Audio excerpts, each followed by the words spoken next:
আর ওখানে মনে করেন আমি হয়তো কথাটা বললে দর্শক কিছু মনে করতে পারে, ওখানে নোংরা নোংরা ড্রেস পরা হয় তো। তো আমি ওগুলো দেখে আমার খুব খারাপ লাগতেছে। আমি বলতেছি আমি ভিতরে যাবো না, তোমার যদি দেখা করার দরকার হয় তুমি যাও। ওটা একটা পতিতালয়। আমি তখন জানতে পারলাম যে ওটা একটা পতিতালয়। আমাকে বললো তোমার নির্দেহ ব্যবসা করতে হবে এখানে। ওই মহিলাই সরাসরি বললো? সরাসরি আমাকে বলতেছে ওই মহিলা। আমি বলতেছি কিরকম কথা বলতেছেন, আমি আসছি এটা, আমি জানি এটা একটা হোটেল, এখানে মেয়েরা থাকে, তো দেহ ব্যবসা করবো মানে? আমার নাম মোসাম্মদ সাথী। মোসাম্মদ সাথী? জি। এটাই পুরো নাম? হ্যাঁ, এটা আমার পুরো নাম। আচ্ছা, আমি ছোটবেলা থেকেই বলতেছি। আপনার জন্ম জেলা কোথায়? আপনি কোথায় জন্ম? আমার জন্ম জেলা পটুয়াখালীতে। পটুয়াখালীতে? আচ্ছা, আর আমি বড় হয়েছি পটুয়াখালীতে। পটুয়াখালীতে। আর আমার বাবার কাছে তেমন একটা আমার থাকা হয় না, আমি বড় হয়েছি আমার নানা বাড়িতে। আচ্ছা, সেখান থেকে আমি যখন আমার বয়স 2.5 বছর, তখন মানে আমার আব্বু ছিল কিরকম অলস টাইপের, কাজ খুবই কম করতো। কি করতো আপনার বাবা? আমার আব্বু এমনি আমাদের গ্রামের বাড়িতে জমি আসে, জমি চাষবাস করতো, কিন্তু সেগুলো করতো না সে। কয় ভাই বোন ছিলেন আপনারা? আমি একাই, আমার কোনো ভাই বোন নেই। আচ্ছা আচ্ছা, ওকে। তারপর সেখান থেকে আমার আম্মুর যখন বিয়ে, আমার আম্মু আমার মতন অনেক কষ্ট করছে জীবনে। আমার বয়স যখন 2.5 বছর, তখন আমার নানা নানির কাছে আমাকে রেখে আমার আম্মু ঢাকায় আসে চাকরি করার উদ্দেশ্য। আর এতটুকু বড় আমি হয়েছি আমার মায়ের সাপোর্টে। তারপরে আমার নানা বাড়ি থেকে বড় হওয়ার পরে ওখানে লেখাপড়া করতেছি। তখন যখন আমি ক্লাস 5-এ পরীক্ষা দিছি, তখন আমার আম্মু দেশে চলে আসে। আসার পরে আর আমার আব্বু তো কোনো কাজ করতো না, আমার আম্মুই চাকরি বাকরি করতো, আমার লেখাপড়ার খরচ চালাইতো, সংসারের খরচ চালাইতো। তো এভাবে আর কতদিন, এটা মহিলা মানুষ কতদিন পারে এটা সংসার সামলানোর দায়িত্ব তো সে সারা জীবনের জন্য নিতে পারে না। তো সেখান থেকে আমার আম্মুর একটা অসুখ হইলো, সেটা হচ্ছে আপনার লিভারের টিউমার হলো। আচ্ছা, হওয়ার পরে ওখান থেকে আমার আম্মুকে ডাক্তার বললো যে আপনার রেস্টের প্রয়োজন, এখন থেকে আর চাকরি করা যাবে না, সম্পূর্ণ রেস্টে থাকা দরকার। তখন আমার আম্মু চাকরিটা ক্লোজ করে দিয়ে দেশের বাড়ি চলে গেল। যাওয়ার পরে সেখানে আমার আম্মুর প্রচুর মারতো, আর কাজ তো করতো না, আর আম্মুরে খুব মারতো। এগুলো আপনার নিজ চোখে দেখা? ছোটবেলা আমার নিজ চোখে দেখা। তখন কি আপনি স্কুলে পড়তেন? তখন আমি স্কুলে পড়তাম। কোন ক্লাসে? তখন আমি আমার আম্মু যখন বাড়ি যায় তখন আমি ক্লাস 5-এ পড়ি। ক্লাস 5-এ পড়েন? হ্যাঁ। তখন একদিন হয়েছে কি, তখন আমি যখন ক্লাস 5-এ পড়ি, একদিন রাত্রে আমি পড়তে বসছি, বসার পরে আমার আম্মুর সাথে কি নিয়ে একটা ঝগড়া হয় সেটা আমি জানি না, আমি তো পড়তেছিলাম। তো হঠাৎ করে আম্মুকে একটা চড় মারে আমার আব্বু, কানের উপরে চড় মারার পরে আমার আম্মুর কান দিয়ে রক্ত বের হয়ে যায়। তখন বৃষ্টি পড়তেছিল, তো আমার আম্মুর কান্না দেখে আমি খুব কান্নাকাটি করতেছিলাম। তখন আমার পাশের বাড়ি থেকে এক আন্টি এসে বলে আমার আব্বুকে যে তুমি কাজ কোনো কিছু করো না, তারপরেও আবার বউ বাচ্চাদের ঘরে বসে মারো, তোমাকে এখন পুলিশে দিয়ে দেবো। একথা বলার পরে আমার আব্বু ভয় পায় যায়, ওখান থেকে আমার আব্বু চলে যায়, আমার দাদা বাড়িতে চলে যায়। যাওয়ার পরে সেখান থেকে প্রায় 2-3 বছর কোনো খোঁজ খবর থাকে না। আম্মু অনেক অসুস্থ ছিল, বারবার কল করছে আমি অসুস্থ, তাও আমার আব্বু আসে না। তারপরে 3 বছর কাটে যায়, কাটার পরে আমার আম্মু তাকে ডিভোর্স দিয়ে দেয়। ডিভোর্স দেওয়ার পরে আমার আম্মু এখনো সেরকমই থাকার মানে ইচ্ছা ছিল, কিন্তু থাকতে পারে না শুধু আমার কারণে। ডিভোর্স হয়ে যাওয়ার পরে আমার তো লেখাপড়া কন্টিনিউ চলতেছে। আমি যখন ক্লাস 8-এ পরীক্ষা দেবো তার 1 মাস আগে ওই যে ছেলে আমার যার সাথে বিয়ে হয়েছে, ওর সাথে আমার আম্মুর সাথে, ওর সাথে দেখা না কিন্তু ওর যে বোনের জামাই, তার সাথে আমার আম্মুর সাথে দেখা হওয়ার পরে সেখান থেকে আমার আম্মুরে উনি প্রথমত আপা আপা বলে ডাকতো, কিন্তু তখন আমাকে দেখে নাই উনি। না দেখার পরে যখন আমাকে উনি দেখলো, তখন আমার আম্মুকে প্রস্তাব দিল যে এরকম আমার একটা শালা আছে, তা আমি তার জন্য আপনার মেয়েটাকে নিতে চাই। তা আমার আম্মু বলতেছে কি আমার একটা মেয়ে, অত দূরে আমি বিয়ে দেবো না। তেমন বলতেছে যে ছেলেটা যদি সংসারে থাকে তাহলে আমি হয়তো ভাইবে দেখতে পারি। তখন বললো ঠিক আছে ছেলেটা সংসারেই থাকবে। তখন আমার আম্মু তাও রাজি না। তারপর আমার আম্মু আমাকে জানাইলাম, বললাম কি দেখো আম্মু, আমার এখনো বয়স একদম কম, তুমি এরকম চিন্তা ভাবনা কেন নিতেছো? এখন তো বিয়ে করা সম্ভব না আম্মু, আমি এসএসসি পরীক্ষাটা দিয়েই তারপরে তোমরা কিছু একটা করো, এত তাড়াতাড়ি কেন এসব বলতেছো? তখন আমার আম্মু মোটামুটি রাজি ছিল না। তারপরে হঠাৎ করে আমার আম্মুর কি হয়ে গেল আমি নিজেও জানি না। তারপরে আমার আব্বুর সাথে কথা হয়। তারপরে মানে আমার ছোটবেলা থেকে ইচ্ছা, আমি তো মাদ্রাসা লাইনে পড়ছি, মানে হাফিজি পড়ার ইচ্ছা ছিল আমার। হুম। আর আমার আম্মুরও ছিল, আর আম্মু চেয়েছিল যে আমার যদি একটা ছেলে হইতো আমি হাফিজি পড়াবো, কিন্তু যেহেতু মেয়ে সেটা তো আর সম্ভব না। তারপরেও আমি এটা পরীক্ষার পরে আমার আব্বুর সাথে কথা বলছি, আব্বু আমি হাফিজি মাদ্রাসায় ভর্তি হবো, তো ক্ষেত্রে তুমি যদি একটু হেল্প করো ভালো হয়, আম্মু তো একা পারতেছে না। হুম। তারপরে বলতেছি কি, আমার মেয়েকে যদি আমার পড়ানোর দরকার হয় আমার মেয়ে আমার কাছে আসবে, আমি দূরে বসে আমার মেয়ের পড়ার খরচ আমি দেবো না। এটা আপনার বাবা বলেছে? হ্যাঁ, এটা আমার বাবা বলে। তারপর আমি আম্মুকে বললাম, দেখো আম্মু তোমার কষ্ট হবে আমি জানি, তারপরও তোমার সন্তানের সুখের জন্য তোমার এটা মাইনে নেওয়া লাগবে। হুম। আমি তোমার কাছে থাকতে পারবো না, আমি আব্বুর কাছে চলে যাবো। মানে একদম যে ছেড়ে যাবো তা না, মানে লেখাপড়ার উদ্দেশ্যে আমি আব্বুর কাছে যাবো। তখন আর বাবা কি আমার- তখন বিয়ে শাদী করেছে? না, আমার আব্বু এখনো বিয়ে শাদী করে নাই। আচ্ছা, তখন বিয়ে শাদী করেন। আচ্ছা, ওকে, তারপর? তারপর সেখান থেকে আমি আমার আব্বুর কাছে চলে যাই। যাওয়ার পরে আমার দাদি আর আমার ফুপু, তখন আমি আমার দাদির কাছে যাওয়ার পরে আমার দাদি আমাকে স্কুলে ভর্তি করে দেয়। হুম। সেখানে আমি এটি পরীক্ষার পরের কথা বলতেছি আমি। হুম। তো আমার রেজাল্ট বের হয়েছে, তারপরে উনি একদিন হঠাৎ করে আমার আম্মুর নাম্বার কল করছে, যে আমার ননদের জামাই, হুম। উনি কল করছে। তারপরে শুনছে যে আমার রেজাল্ট বের হয়েছে, উনি আমার রেজাল্ট শুনলো, শোনার পরে খুব খুশি হয়েছে। তারপর আমরা আম্মুকে জিজ্ঞেস করতেছে আপনার মেয়ে কি কোরআন শরীফ পড়তে পারে? তো বলতে হ্যাঁ পারে। তখন তো সে আরো খুশি, মানে সে খারাপ কোনো উদ্দেশ্যে এটা চায় নাই, সে চাইছে যে ছেলেটা যেহেতু খারাপ, এমন একটা মেয়ে ওর জীবনে আসুক যাতে ও ভালো হয়ে যায়, সেরকম একটা ধার্মিক মেয়ে চেয়েছিল। তখন আপনি বাবার কাছে? হ্যাঁ, তখন আমি বাবার কাছে। কথা হচ্ছে আপনার মায়ের সঙ্গে? হ্যাঁ, কথা হচ্ছে আমার মায়ের সঙ্গে। তখন আমার আম্মু একদিন হঠাৎ করে আমাকে বললো কি, ও আরেকটা কথা, এখানে আমার যে নানার যে ভাই, হুম। ছোট ভাই, উনি মারা যায় তখন। আচ্ছা। শুক্রবার দিন উনি মারা যায়, আর তখন আমার স্কুলও বন্ধ। আমি মাদ্রাসা থেকে যাই স্কুলে লাইনে ভর্তি হই, হুম। যেহেতু মাদ্রাসায় পড়া হবে না, স্কুলে ভর্তি হই। সেদিন আমার স্কুল অফ। তো আমার আম্মুকে কল দিয়ে বলতেছি কি, এরকম এরকম যে তোমার নানা তো মারা গেছে, তা তোমার আসা লাগবে। আমি আসলাম, আসার পরে ওই ছেলেটাও তখন সেখানে, হুম। উনি ওর ভাইয়ের কাছে আসতে, সেখানে ওর ছেলেটাও আমাকে দেখে। দেখার পরে ওদের মোটামুটি পছন্দ হয় কিনা আমি জানি না, আমার মার সাথে কন্টিনিউ ওদের কথা হয় প্রত্যেকদিন, হুম। আমি তো সেটা জানি না। তারপর সেখান থেকে আম্মুর সাথে কথা দীর্ঘদিন যাবত চলে, প্রায় 2 মাসের মতো কথা চলে।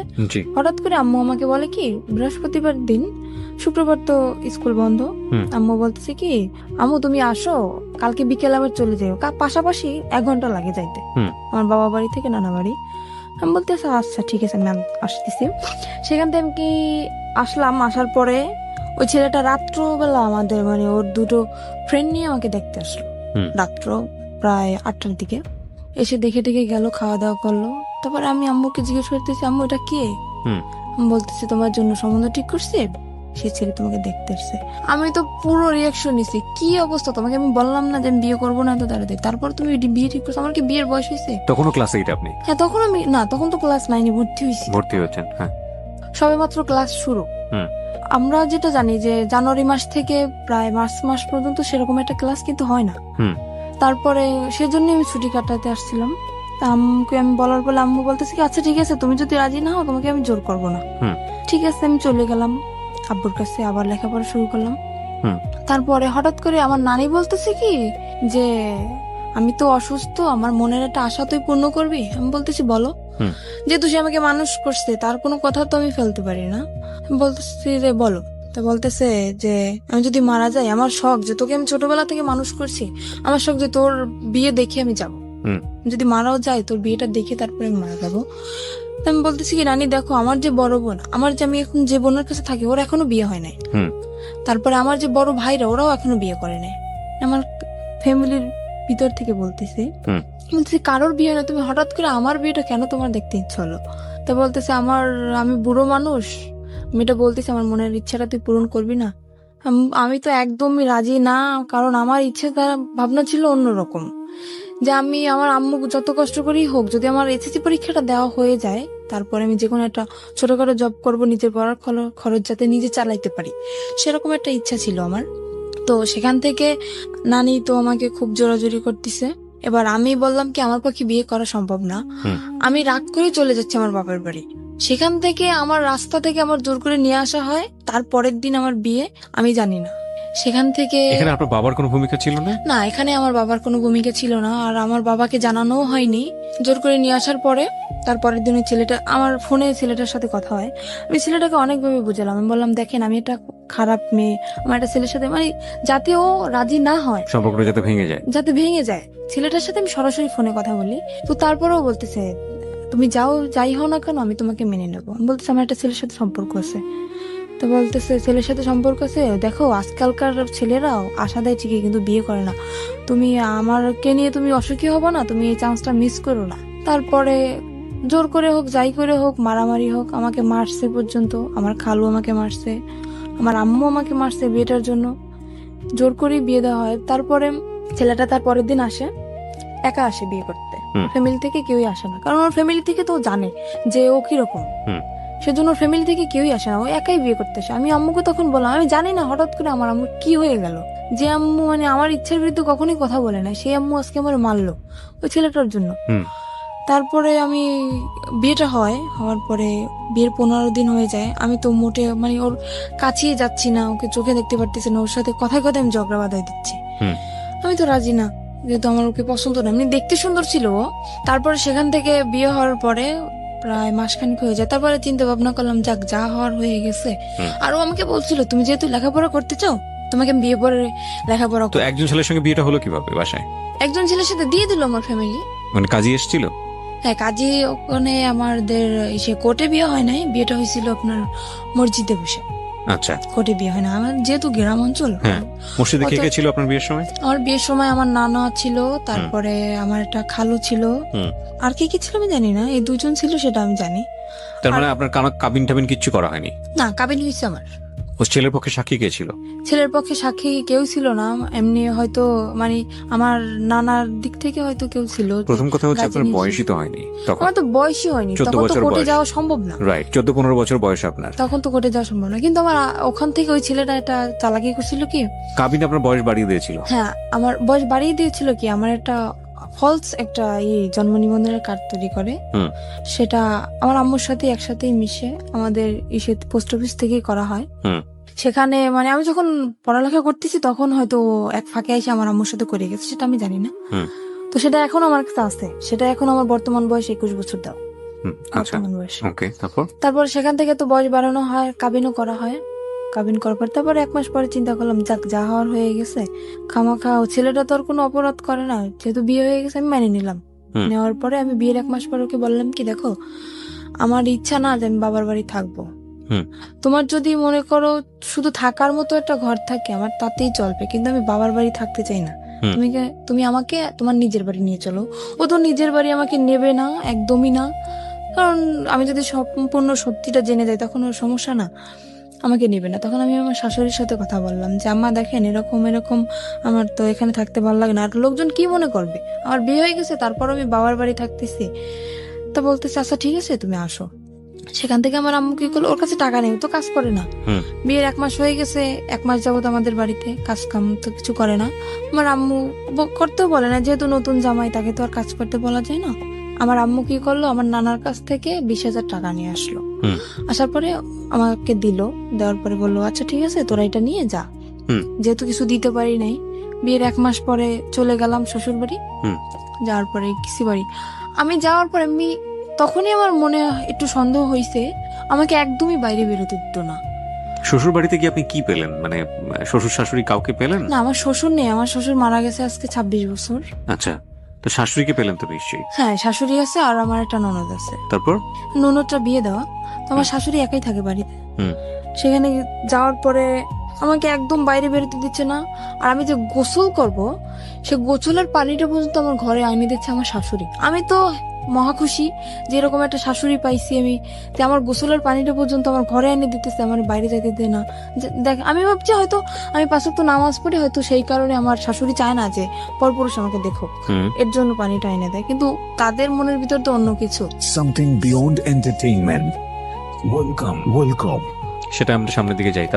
তারপরে সেখান থেকে 3 মাস পার হয়ে যায়, যাওয়ার পর আমার একটা চাচা শ্বশুর ছিল, সে সবার ছোট ছিল, সে আমাকে খুব আদর করতো। নিজের বাবার কাছ থেকে আমি যতটুকু আদর না পাইছি তার কাছ থেকে ততটুক আদর মনে হয় আমি পাইছি। জি। কিন্তু বিয়ের 6 মাস পরে উনি মারা যায়। আমার সে চাচা শ্বশুর মারা যাওয়ার পরে সেখান থেকেই আমার সংসারে আগুন লেগে গেল। হুম। কারণ আমার ওই চাচারে উনি খুব ভয় পাইতো আমার হাজবেন্ড, হুম। যার কারণে মানে কোনো কিছু করতে গেলে ভাবতো, অন্তত 50 বার ভাবতো। হুম। তো উনি মারা যাওয়ার পরে, উনি যেদিন মারা গেছে সেদিন রাত্রেও আমি তো জানি না, আমাকে বলতেছে কি, দেখো আমার বাড়ির যত দায়িত্ব আমার চাচার উপরে ছিল, যেহেতু সে মারা গেছে এখন কিন্তু সব দায়িত্বটা আমার। তো আমার যদি রাত্রে ফিরতে দাঁড়িয়ে তুমি কখনো আমাকে জিজ্ঞেস করবা না যে তুমি কোথায় গেছিলা। এটা মানে আপনার হাজবেন্ড আপনাকে বলেছিল? আমাকে বলে। আর আমি এতটুকু বিশ্বাস ওকে আমি করতাম, আমি যদি চোখের সামনে দেখতাম যে ওটা কিছু করতেছে, তারপরেও যদি বলতো যে না আমি এটা করি নাই, তাও আমি বিশ্বাস করে নিতাম। হুম। আমি এতটা বিশ্বাস ওকে আমি করতাম। হুম। সেখান থেকে ও যেদিন ওর চাচা মারা যায়, ওদিন ও সারা রাত্র বাড়ি ফিরলো না। হুম। ও তখন জ্বর আসলে, এটা আমি তো জানি না। হুম।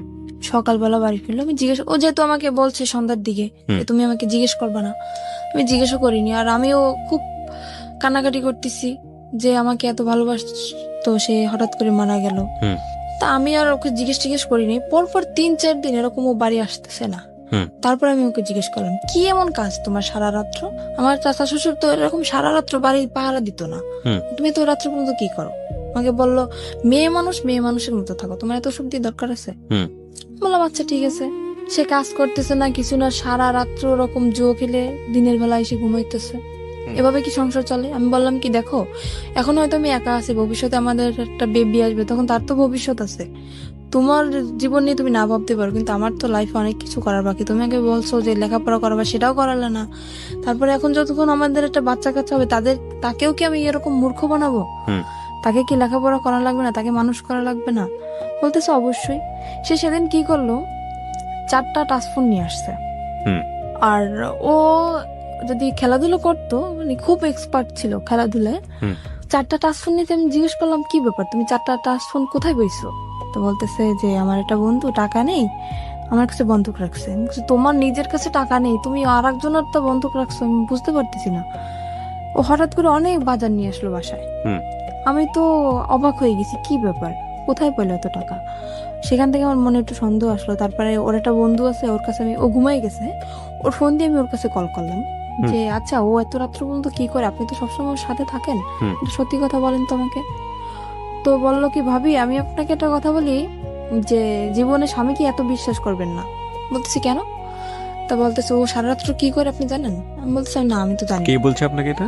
ওটা ওর বন্ধু বলতেছে আমাকে। আচ্ছা, ওর বন্ধুকে আপনি আগে থেকেই চিনতেন? হ্যাঁ, ওর বন্ধু অনেকবার আসছেও আমাদের বাড়িতে। ওকে, সো ওর বন্ধুই আপনাকে কথাগুলো বলছে? হ্যাঁ, বন্ধু আমাকে কথাগুলো বলতেছে যে ভাবি আমি যে কথাগুলো আপনাকে বলতেছি এটা ওকে বলবেন না, তাহলে কিন্তু ও আমার সাথে ঝগড়া লাগাই দেবে। হুম। বললাম যে ঠিক আছে আমি বলবো না, আপনি বলেন। তা বলতেছে ও এরকম সারা রাত্র জুয়ো খেলে বেড়ায় আর মারামারি করে এর সাথে ওর সাথে। আমি তো আপনাকে বলি না, কারণ আপনি যেহেতু নতুন নতুন বিয়ে হয়েছে আপনাদের, বললে হয়তো সংসারে সমস্যা হইতে পারে, এর জন্য আমি বলি না। হুম। তারপর একদিন রাত্র এরকম সারা রাত্র আমি কি অসুস্থ, আমার প্রচন্ড মাথা ব্যথা আর জ্বর। হুম। আমি ওকে বললাম কি আমাকে কিছু ওষুধ এনে দিয়ে যাও, আমার খুব ক্লান্ত লাগতেছে শরীরটা। ও যে গেল আর আসলো না। তো সেখান থেকে সারা রাত্র অসুস্থ। আর ও কি করতো, যখন বাইরে বের হইতো বাইরে থেকে রুম তালা মেরে রেখে যেত। হুম। আমি যখন প্রথম দিন জানার পরে আমি যখন ওর সাথে ঝগড়া লাগানোর পরে ও আমাকে আমার যে গায়ের ওড়না ছিল ওটা খুলে আমার হাত বাঁধে, আমার পাও বাঁধার পরে আমার মুখটাও বেঁধে বাইরে থেকে ঘরের দরজাটা বন্ধ করে দিয়ে যায়। তো পরপর 2-3 দিন আমার একটা দেবর আছে, ও আমাকে এসে অনেক ছোট, আমাকে 2-3 দিন ডাকছে, কিন্তু দরজা তো বন্ধ আর আমার মুখও তো বন্ধ, আমি কিভাবে ডাক দেবো ওদের? আর আমি কাউকে বলিও নাই, এই কথাটা আমি কাউকে বলিও নাই, বললে তো মানে ওর মার শুরু হয়ে যাবে, এর জন্য আমি বলি নাই। তারপরে 2-3 দিন ওরকম ও ডাকছে। একদিন আপনাকে বেঁধে যেত, আসতো কখন? আসতো সকালে। তো আপনি এই সময়টা কি করতেন? ওরকম অবস্থা আমি ঘুমিয়ে যেতাম, আমি কান্না করতে করতে ওরকম অবস্থা আমি ঘুম পড়ে যেতাম, আর সকালবেলা এসেও খুলে দিত। সকালবেলা আসে যখন খুলতো তখন আপনি কিছু বলতেন না? কি বলবো, বললে তো মারতো, হয়তো কিছু বলতাম না, ওরা মাকেও বলতেন না? কাউকে না। আর আমার এমনও কোনো দিন গেছে যে দীর্ঘ 1 সপ্তাহ আমি না খেয়ে থাকছি, তাও আমি আম্মুকে কখনো বলিনি। আচ্ছা, আমরা একটু ধারাবাহিক ভাবে সামনে দিকে যাই, তারপরে কি হলো?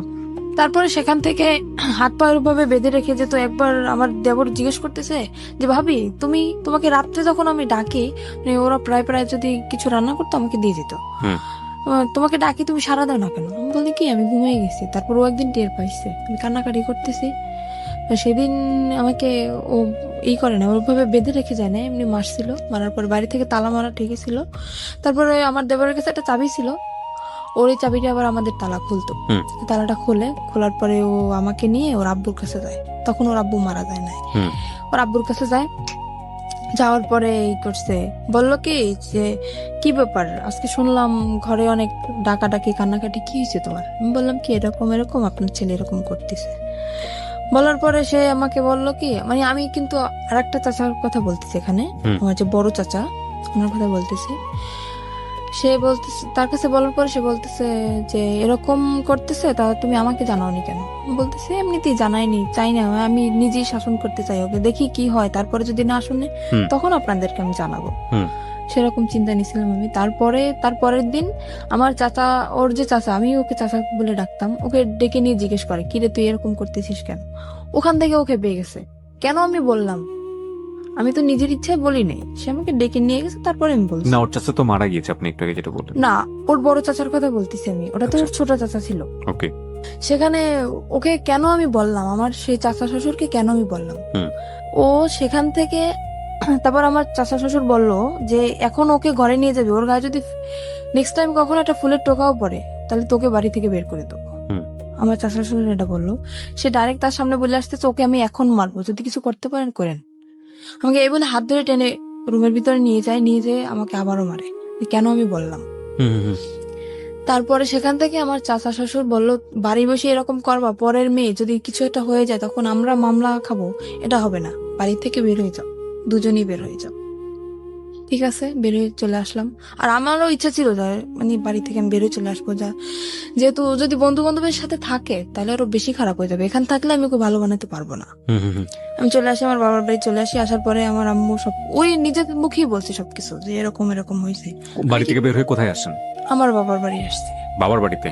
হ্যাঁ, সেখান থেকে যখন আমার আম্মু সবকিছু জানতে পারে এরকম এরকম, তখন আমার আম্মু বলতেছে এরকম একটা কাজ করলাম, আমার একটা মাত্র মেয়ে, আমি কি করলাম এটা? তখন আমার আম্মু বললে যে মানে আমাকে ওখান থেকে ডিভোর্স করাবে। আমি বললাম আম্মু দেখো, বিয়েটা কিন্তু তোমাদের ইচ্ছে হয়েছিল, আমার ইচ্ছে হয় না, কিন্তু আমি এটা পারবো না যে তোমাদের ইচ্ছে মতো সবকিছু করবো, এটা হবে না। তোমাদের ইচ্ছে মতো বিয়ে করছি, আবার তোমাদের ইচ্ছে মতো ডিভোর্স করবো, এরপরে আমার আবার বিয়ে হবে, সে তো এর থেকেও খারাপ হতে পারে। তখন আমি কি করবো আম্মু? তখন আপনার লেখাপড়া কি বন্ধ? হ্যাঁ, লেখাপড়া বন্ধ। ওকে। তারপরে সেখান থেকে আমার আম্মু তো আমাকে ওখানে দেবেই না, একদম ডিভোর্স করাই দেবে। ওকে বলতেছে তুমি চলে যাও। ও চলে আসে, আসার পরে সেখান থেকে ওকে বলার পরে ও চলে আসে। না, আমি তো খুব কান্নাকাটি করতেছি, যেহেতু আমার অল্প বয়সে বিয়ে হয়েছে, তারপর আমার প্রথম স্বামী। এমনিতেই তো আমার তখন আবেগী বয়স, তখন তো মনে করেন একটা ছেলে যদি পাশে থাকে তখন আবেগে এমনিতেই ভালোবাসা এসে যায় তার প্রতি। তো আমি মানে খুব লাভ করতাম ওকে আমি। তারপরে আমি খুব কান্নাকাটি করতেছি, খাচ্ছি না, কিছু না। আমার আম্মু বলতে দেখ এরকম যদি করিস তাহলে তো তোর নিজের শরীর তো থাকবে না, তুই তো মারা যাবি, এরকম কেন করতেছিস? আমি বলছি আম্মু তুমি যদি সত্যি আমাকে চাও বাঁচাইতে তাহলে আমাকে ওর কাছে দিয়ে আসো। বলতেছি এটা আমি কখনোই পারবো না, আমি একবার তোমার জীবন নষ্ট করছি, কিন্তু দ্বিতীয়বার আবার আমি তোমার জীবনটা নষ্ট করতে পারবো না। সেখান থেকে আমি কি করলাম, আমার আম্মুর ইসের জন্য, ডাক্তার দেখানোর জন্য আমার আম্মু কিছু টাকা নিয়ে আসে আমার নানার কাছ থেকে। আমি সেই টাকাটা মানে নর্মালি যেটা বলি চুরি বলতে পারি, চুরি করে আমি আমার কাছে নিয়ে আসি। আসার পরে রাত্র 8টার সময় আমি বাসা থেকে বের হয়ে যাই, বের হয়ে আমি পালাই ওর কাছে চলে আসি। কোথায় ছিল তখন? ও তখন ঢাকায় ছিল। ঢাকায় ও কি করছিল? ও ঢাকায় কিছু করতেছিল না, ঢাকায় ওটা মামা আছে। মানে ও চাচ্ছিল পালিয়ে চলে আসলাম ওখান থেকে? হ্যাঁ, ও চাচ্ছিল সেটাই। আর ওর সাথে আমার কথা হইতো, রেগুলারলি কথা হইতো। যখন সবাই ঘুমিয়ে যেত তখন আমি রাত্রেবেলা ওকে ফোন করতাম, ওর সাথে আমার কথা হইতো।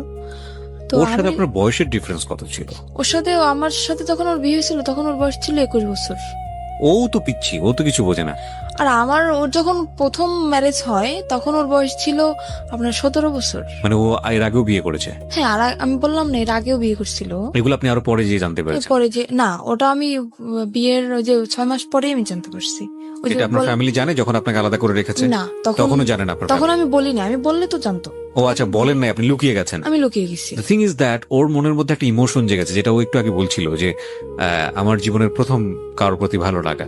তো সামহাও ও চেয়েছে নিজের জায়গাটা থেকে যে এই ভালো লাগা, যেহেতু ওকে ভালোবেসে ফেলেছি, সুতরাং ওকে যে কোনো ভাবেই হোক নিজের জায়গাটায় আপন করে রাখা, সেভ করা অন্য জায়গাটা থেকে। না, ও কখনোই ওর মনের ভিতরে কখনোই আমার জন্য ভালোবাসা ছিল না, শুধু সেটা তো ও আমি ছিল। সেটা তো ওর আচরণ থেকে বুঝতে পারছি। আমরা ভবিষ্যতে কি হয়েছে সেটা ধারাবাহিকভাবে তো তখন ও আমার সাথে এরকম চলছে যে আমি বুঝছি যে এরকম একটা ছেলে আমার লাইফে আমি পাবো না, যে এতটা ভালোবাসে আমাকে। আচ্ছা, আমি শুধুমাত্র ওর এইসব যে অপকর্ম এইসব দিকটা আমি কখনোই ভাবি নাই। আমি ভাবছি শুধু ওর ভালোবাসাটা, হুম, আর কিছুই না। আমি ঢাকা চলে আসলাম, আসার পরে ওর একটা মামা আছে ওখানে, উনি একটা চাকরি ঠিক করে আমার জন্য আর ওর জন্য। কিন্তু আমার বয়স অল্প, সেখানে আমাকে চাকরিতে অ্যাকসেপ্ট করে না। ও একটা চাকরি করার পরে আমিও কিছুদিন পরে একটা চাকরি নিই। হুম। তারপর ও 1 মাস চাকরি করার পরেও চাকরি করা বন্ধ করে দিল বাসায়। হুম। তারপর আমি তো চাকরি নিলাম। ও যে 1 মাসের বেতনটা পাইছে, হুম। পাওয়ার পরে সে টাকাটা নিয়ে ও বাড়ি চলে গেছে, আমাকে ওখানে একা রেখে। কোথায় ছিলেন আপনি তখন? ঢাকাতে? আমি তখন ঢাকা নারায়ণগঞ্জে ছিলাম। নারায়ণগঞ্জে ছিলেন। নারায়ণগঞ্জে আপনাকে নিয়ে বাসা ভাড়া নিয়েছিল সে? হ্যাঁ, বাসা ভাড়া নিয়েছিল। আর আমি যেহেতু জীবন গল্প বলতেছি, সবকিছুই বলি, তখন আমি একটা গার্মেন্টসে চাকরি করি। জি। সেখানে গার্মেন্টসে আমি প্রথম মাসের বেতন তখনও পাইনি, আমার চাকরির বয়স কেবল 15 দিন। হুম। সেখান থেকে ও তো 1 মাস হয়ে গেছে চাকরির বয়স, আর বাসা ভাড়াও তো দেওয়া হয় নাই, আর টুকিটাকি কিছু ধারও হয়েছে, প্রায় 10,000 টাকার মতো ধার। ও বেতনটা পায়ে বাড়ি চলে গেছে, হুম। না বলে। ফোনটাও অফ, আর আমার ফোনটাও নিয়ে গেছে। এবার আমি কি করব? সেখানে বেতন পাই নাই, ও বেতন পেয়ে চলে গেছে, বাসা ভাড়া 1 মাসের, হুম। টুকিটাকি দেনা। ইচ্ছা ছিল দুইজনই বেতন পাবো, বেতন পেয়ে সব দেনা ধারগুলো শোধ করে দেবো। হুম। এখন আমার তো আমি কি করব ভাবে পারতেছি না। তখন আমি আম্মুর কাছে কল করলাম যে আম্মু, তোমার জামাই অনেক অসুস্থ, টাকা নেই, তুমি কিছু টাকা পাঠাও। হুম। আম্মুর কাছ থেকে 10,000 টাকা নিলাম। আর না মানে আম্মু নিজেই আসলো ঢাকায়, আসে দেখতেছে যে নেই। তখন আম্মু বললো কি যে তুই এত মিথ্যা কথা কেন বলতেছিস আমার সাথে? আমি কোনোদিনও মিথ্যা কথা বলি নাই, সেই মানুষ আমি ওর জন্য অনেক মিথ্যা বলছি আমার ফ্যামিলিতে, অনেক। হুম। আম্মু এসে দেখার পরে বলতেছে কি, তুই এরকম একটা মিথ্যা কথা আমার সাথে বলতে পারলি, যে ও করলো এটা আর তুই বললি আরেকটা। হুম। তখন আমার আম্মু ওখান থেকে সবার ধার শোধ করে আমাকে ওখান থেকে নিয়ে আসে। নিয়ে আসার পরে বাড়ি আমাকে আটকায় দেয়, একদম ফুল আটকায় দেয়। আমার পাশে মনে করেন বডিগার্ড হিসেবে প্রত্যেক সময় 3-4 জন লোক আসে, হুম। কেউ না কেউ আসে আমার পাশে, আমাকে বডিগার্ড হিসেবে পাহারা দিচ্ছে তারা। তখন আমি কিভাবে যাব? আমার তো কি কষ্ট হচ্ছে সেটা তো আমি বুঝতেছি, যে আমার বুকের ভিতরটা কিরকম ফিল হচ্ছে। হুম। তো সেখান থেকে আমাকে আটকানো তো হইলই, প্লাস আমাকে জোর করে ডিভোর্স করানো হবে। কাজী আমার বাসায় চলে আসছে। ওকে। আমি বললাম কি, আপনি কি মামলা খাইতে চান? আমি কাজীকে বললাম, আপনি কি মামলা খাইতে চান? বলতেছে কেন? বলছে আমি ডিভোর্স করবো না, আপনি জোর করে ডিভোর্স করেছেন, আমি কিন্তু আপনার নামে মামলা করে দেবো। হুম। তো কাজী ভয় পেয়ে গেছে, কাজী বলতেছে আমি ডিভোর্স করাতে পারবো না। কাজী চলে গেল। যাওয়ার পর সেখান থেকে আমি আবারও পালায় চলে গেলাম। আমি পালালাম কখন? তখন ফজরের আজান দিছে। হুম। ফজরের আজানের সময় আমি বাসা থেকে বের হয়ে গেছি। হুম। আমি নামাজ পড়ার দিয়ে আমি উজু করতে বের হয়েছি, সেখান থেকে আমি বের হয়ে গেছি। বের হয়ে আমার শহরে যাইতে আপনার প্রায় 1 ঘন্টা সময় লাগে, গ্রামের দিকে তো বাড়ি। সেখান থেকে আমি গাড়ি থেকে নেমে ওকে কল করলাম যে আমার কাছে টাকা নেই, তুমি টাকা পাঠাও, আমি আসবো। হুম। তো বলতেছে আমার পক্ষে টাকা পাঠানো সম্ভব না। আমি কি করলাম, আমার বিয়ের সময় যে নাকফুল দেওয়া হয়েছিল আমাকে, নাকের ফুল, ওটা আমি বিক্রি করে দিলাম শহরে গিয়ে। হুম। বিক্রি করে সেখান থেকে আমার 700 টাকা আসলো। আমি সেই টাকাটা দিয়ে ওর বাড়ি চলে গেলাম। যাওয়ার পরে সে তো আমাকে মাইনে নিচ্ছে না। কেন তুমি আমার মাইনে নেবে না? বিয়ের 1 বছর পরের কথা বলতেছি আমি। হুম। সে আমাকে মানবে না। আমি কি অন্যায় করছি? তুমি কেন আমাকে মানবা না? আমি কি অন্য কারোর সাথে রিলেশন করছি বা কারোর সাথে ভেগে গেছি, তারপরে 6 মাস পরে তোমার সাথে আসছি? কেন তুমি আমাকে এরকম করতেছো আমার সাথে? হুম। সে বলতেছে ঠিক আছে, একটা শর্তে আমি তোমাকে রাখতে পারি, আমি কোনো কাজ করতে পারবো না, তুমি আমাকে চাকরি করে খাওয়াবা। ঠিক আছে। তো সেখান থেকে আমি যশোরে চলে গেলাম, সেখানে আমার একটা ফুফু শাশুড়ি আছে। যশোরে কি Something beyond entertainment. Welcome. ওকে সাথে নিয়ে গেলেন? হ্যাঁ, ও আমাকে নিয়ে গেছে আমার ফুফু শাশুড়ির কাছে। ওকে। আর ওনার মেয়ের নিজস্ব পার্লারের আছে, হুম। বিজনেস আছে। সেখানে আমাকে 3 মাস ট্রেনিং করানোর পরে আমি মোটামুটি কাজ সবকিছুই শিখি। শেখার পরে ওখানে আমার চাকরিও হয়ে যায়। তখন আমার বেতন ছিল 16,000 টাকা। হুম। আর আমি বেতনের যত টাকা পাইতাম, বেতন পাওয়ার সাথে মানে ও আমার সাথে থাকতো না, হুম। কিন্তু যেদিন আমি বেতন পেতাম ওদিন চলে আসতো, আচ্ছা। সব টাকা নিয়ে যেত। আমার হাত আচ্ছা। খরচের টাকা রেখে সব টাকা নিয়ে যেত। ওকে। নিয়ে ও বলতো কি যে আমাদের বাড়ি তো এমনি ও বলতেছে যে আমার দোতলা বিল্ডিং করার ইচ্ছা, তো এই টাকাটা নিয়ে আমি ব্যাংকে রাখতেছি। আসলে কোনো কিছুই করতো না, ও টাকাগুলো শুধু ফাও নষ্ট করতো। আর মেয়েদের সাথে মনে করেন আসার পরেও ফোন অফ করে রাখ, ফোনের উপরে ফোন, ফোনের উপরে ফোন, হুম। আসতেই থাকতো মেয়েদের ফোন। হুম। তারপরে সেখান থেকে টাকা নিয়ে দিল, 2-3 মাস এরকম চাকরি করার পরে এরকম টাকা নিয়েই যাচ্ছে। আমি বলতেছি কি আমি বাড়ি যাব, তুমি কোথায় টাকা রাখতেছো আমি এটা দেখবো। সে আমাকে বাড়ি নিবে না। তখন একটা মেয়ের সাথে ওর রিলেশন চলতেছে। সেই মেয়েটাই মানে জানতো যে ওর বউ আছে, তারপরে আমার বাড়ি কোথায় সবকিছুই জানতো, তারপরেও মেয়েটা ওর সাথে রিলেশন চলতেছে। হুম আর সে মেয়েটারও আগে বিয়ে হয়েছিল, মানে যেরকম ও ছিল সেরকম সে মেয়েটা ছিল, হুম দুজনই একরকম। ওর সাথে রিলেশন ছিল, তারপরে রিলেশন চলতেছে সেটা আমি জানি না। তারপরে একদিন ওই মেয়েটাকে নিয়ে আমি তো অফিসে, হুম আমার ফুপু শ্বশুরের বাসায়ও আসে। আর আমার যে দুপুরের লাঞ্চ আমার ওই যে বাসায় যে কাজের বুয়া হুম উনি নিয়ে যেত, আমি বাসায় আসতাম না দুপুরে, ওকে উনি নিয়ে যেত। ওকে তো দুপুরের সময় ও যখন আসে আমাকে ওই কাজের বুয়া বলে কি যে আমি ওকে খালা বলে ডাকতাম। হুম। তো বলতেছে, উনি আমাকে একদম মেয়ের মতোই দেখতো। হুম। তো বলতেছে আম্মু তোকে একটা কথা বলবো, তুই কাউকে বলবি না আর আমার নামটাও বলবি না। আমি বলতে আচ্ছা ঠিক আছে বলবো না। কি আমি বুঝতে পারিনি যে এই কথাটা বলবে। হুম আমি ভাবছি হয়তো আমার ফুপু শাশুড়ি একটু মানে রাগী মানুষ, তো অনেক সময় মানে গালাগালি করে, আমি ভাবছি সেরকম কিছুটা বলবে। তুমি বলতেছে আচ্ছা আপনি বলেন, আমি কাউকে বলবো না। তো বলতেছে কি যে জামাই এটা মেয়েকে নিয়ে এরকম এরকম বাসায় আসছে, মেয়েটাকে তুই চিনিস? তা আমি ভাবছি হয়তো আমার ননদ হইতে পারে। আমি বলছি দেখতে কেমন? তো উদাহরণ দেওয়ার পরে আমি দেখছি যে না, আমার ননদ তো এরকম না। তখন আমি বললাম কি আচ্ছা ঠিক আছে আমি বাসায় যেয়ে দেখবো, বাসায় যেহেতু আসছে আমি বাসায় যেয়ে দেখবো। তো বলতেছে নর্মালি যদি তোর ননদ হইতো তাহলে তো এরকম বসার কথা না। সে মেয়েটা ওর পাশে যে বসতেছে, ওর হাতে হাত রাখতেছে, হেসে হেসে কথা বলতেছে, একসাথে সেলফি তুলতেছে। হুম আমি বলতেছি আচ্ছা আমি বাসায় যেয়ে দেখবো, তুমি বাসায় যাও। তারপরে আমি 5টার সময় ছুটি নিয়ে আমি ওখান থেকে যাই। তারপরে বাসায় যেয়ে ওদেরকে আমি পাই না, ওরা ওখান থেকে চলে যায়। হুম চলে যাওয়ার পরে আমি সেদিন তো পাই না, তারপর আমি কান্না করতেছি। তখন আমার মনের ভিতর কেন একটা সন্দেহ জাগছে যে হঠাৎ করে আমার সাথে দেখা না করে চলে গেল, কোন মেয়েকে নিয়ে আসলো। হুম আমি খুব কান্নাকাটি করতেছি আর আমার চোখ একদম ফুলে গেছে কান্না করতে করতে। তখন আমার ফুপু শাশুড়ি বুঝতে পারছে যে হয়তো কিছুটা হয়েছে, আমাকে ডাকলো। ডাকার পর উনি আমাকে পারুল বলে ডাকতো, হুম। কারণ ওনার একটা মেয়ে ছিল, ওনার মেয়েটা রোড অ্যাক্সিডেন্টে মারা যায়, সেজন্য আমাকে নিজের মেয়েই মনে করতো। হুম। তো ওনার মেয়েটার নাম ছিল পারুল, আমাকে পারুল বলে ডাকতো উনি। হুম। তো বলছে পারুল তোর কি হয়েছে? আমি বলছি কিছুই হয় নাই। তো বলতেছে কান্নাকাটি কেন করতেছিস? আমি বলতেছি কি আপনি সবকিছুই জানেন তাও নাটক কেন করতেছেন? তো বলতেছে কেন, আমি কি করছি, কিসের নাটক করলাম আমি? বললাম আপনার বাসায় যেটা মেয়েকে নিয়ে আসছিল সে মেয়েটা কে? আমার ফুপু সবকিছু জানে, আর ওই যে জিনিসটা ওটাই আমার ফুপু শাশুড়ির হাত ছিল। হুম। তারপরে প্রথমত বুঝতে পারিনি, তারপরে মানে নিজের ভিতর থেকে চিন্তা ভাবনা করে দেখলাম যে সে যেহেতু জানবে না তাহলে এরকম একটা কাণ্ড কিভাবে ঘটলো, তার বাসায় মেয়েটাকে নিয়ে আসলো। ওর ইচ্ছা ছিল যে আমাকে প্রথমত দেওয়ার ইচ্ছা ছিল না, ওখানে যেখানে আমাকে বিক্রি করা হয়েছে দেওয়ার ইচ্ছা ছিল না। ওর ইচ্ছা ছিল যে মানে ওই মেয়েটাকে ও দেবে ওখানে। তো ওই মেয়েটা রাজি হয় না, মেয়েটা বললো কি ওকে একটা শর্ত দিল যে আমি যাইতে পারি ওই জায়গায়, তুমি যদি আমাকে বিয়ে করো তাহলে আমি যাবো। তারপরে সেখানে ওই মেয়েটাকে নকল রেজিস্ট্রি করে ও বিয়ে করে। এবার সেখান থেকে ওই মেয়েটাকে নকল রেজিস্ট্রি করে বিয়ে করে। বিয়ে করার পরে আমি যখন জানতে পারি ওর সাথে বিয়ে হয়ে গেছে, তখন আমি ওখান থেকে বাড়ি চলে যাই। বাড়ি চলে যাওয়ার পরে দেখতেছি ওরা দুজনই বাড়ি। হুম। জিজ্ঞেস করলাম কি ব্যাপারে, মেয়েটা কে? আমাকে সেখান থেকে বাড়ি একদম ঢুকতেই দিল না, মানে রুমের ভিতরে ঢুকতেই দিল না। মেয়েটা তো রুমের ভিতরে, ও তো জানে যে বউ আছে, বাড়ি মানে আসতেই আপনার পারে। শ্বশুর বাড়ি? হ্যাঁ আমার শ্বশুর বাড়ি। ও তো কোনো অ্যাকশন নিচ্ছে না, কিন্তু আমি তো পুরা একদম মনে করেন একটা মেয়ের কখনোই চাইবে না যে তার স্বামীর লাইফ অন্যটা মেয়ে আসুক। আমি তো অনেক রাগারাগি করতেছি, চিল্লাপাল্লা করতেছি। ও সেখান থেকে আমাকে নিয়ে গেল একটা হোটেলে।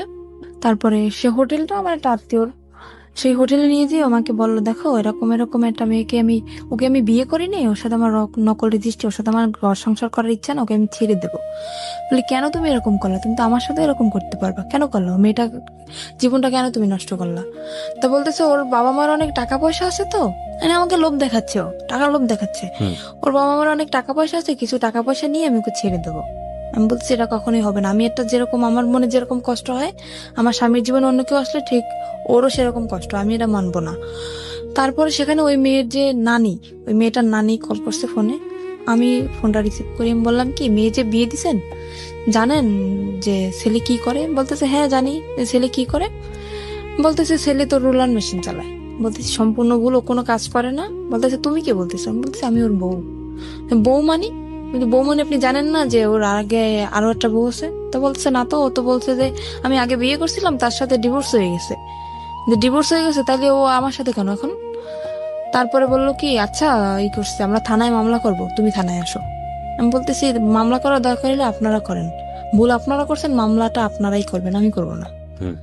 আপনারা কি করবেন আপনারা নিজেরা ডিসিশন নেন, এর ব্যাপারে আমি কিছু বলবো না আপনাদের। তো ওরা, আমি তো সেখান থেকে, আমাকে বললো কি তুমি যেখানে আছো সেখানে যাও, ও মেয়েটাকে আমি কিছুদিনের ভিতরে ছেড়ে দিয়ে আমি তোমার কাছে আসতেছি। আপনি তখন যশোরে? আমি তখন যশোরে না, তখন আমাকে খুলনা একটা হোটেলে নিয়ে যায়, খুলনায়। হুম। যশোর খুলনা তো পাশাপাশি যায়। এই কথাগুলো হচ্ছে কোথায়? খুলনায় বসে? হ্যাঁ, খুলনায় বসে একটা হোটেলের ভিতর হচ্ছে। হচ্ছে তো আপনাকে যেতে বলছে কোথায়? যেতে বলছে আমার যেখানে চাকরি করি ওখানে আমাকে যেতে সেটা তো বলছে। যশোরে? হ্যাঁ যশোরে। ওকে। ওখান থেকে আমি যশোরে চলে যাই, চলে যাওয়ার পরে মানে যেটা বললাম আমি বিশ্বাস করলাম আবারও। হুম। ওখান থেকে যশোরে চলে যাই, যাওয়ার পরে ও মেয়েটাকে নিয়ে আবার ওই বাসায় আসে। ওই বাসা বলতে? আমার ওই যে ফুপুর বাসায় আবার আসে। আপনার আপন ফুপু? না, ফুপুর শাশুড়ি। ফুপুর শাশুড়ি, ওকে। ওনার বাসায় আবারও আসে। আসার পরে আমি সেদিন যখন আমি খবর পাই, ওই খালা আমাকে কল করে, যখনই আমি খবর পাই আমি সাথে সাথে অফিস থেকে বেরোয় চলে আসি। আমি আমার ম্যাডামকেও বলি না যে আমি যাচ্ছি, সেখান থেকে আমি সাথে সাথে বেরিয়ে চলে আসি। আসার পরে ও আমার আসার আধা ঘন্টা আগে বের হয়ে গেছে। যাওয়ার পরে আমি কল করছি ওকে, কি ব্যাপার তুমি তুমি নাকি আজকে আসছিলে, তুমি চলে গেছো কেন? তো বলতেছে আমি কালকে আসবো। তো পরের দিন আসলো, আসার পরে রাত্রবেলা আমি ওর সাথে কথা বলতেছি না, কিছু না, ঝগড়া লাগাই দিতেছি। তো তখন ও রাগ করে চলে যাবে, থাকবে না।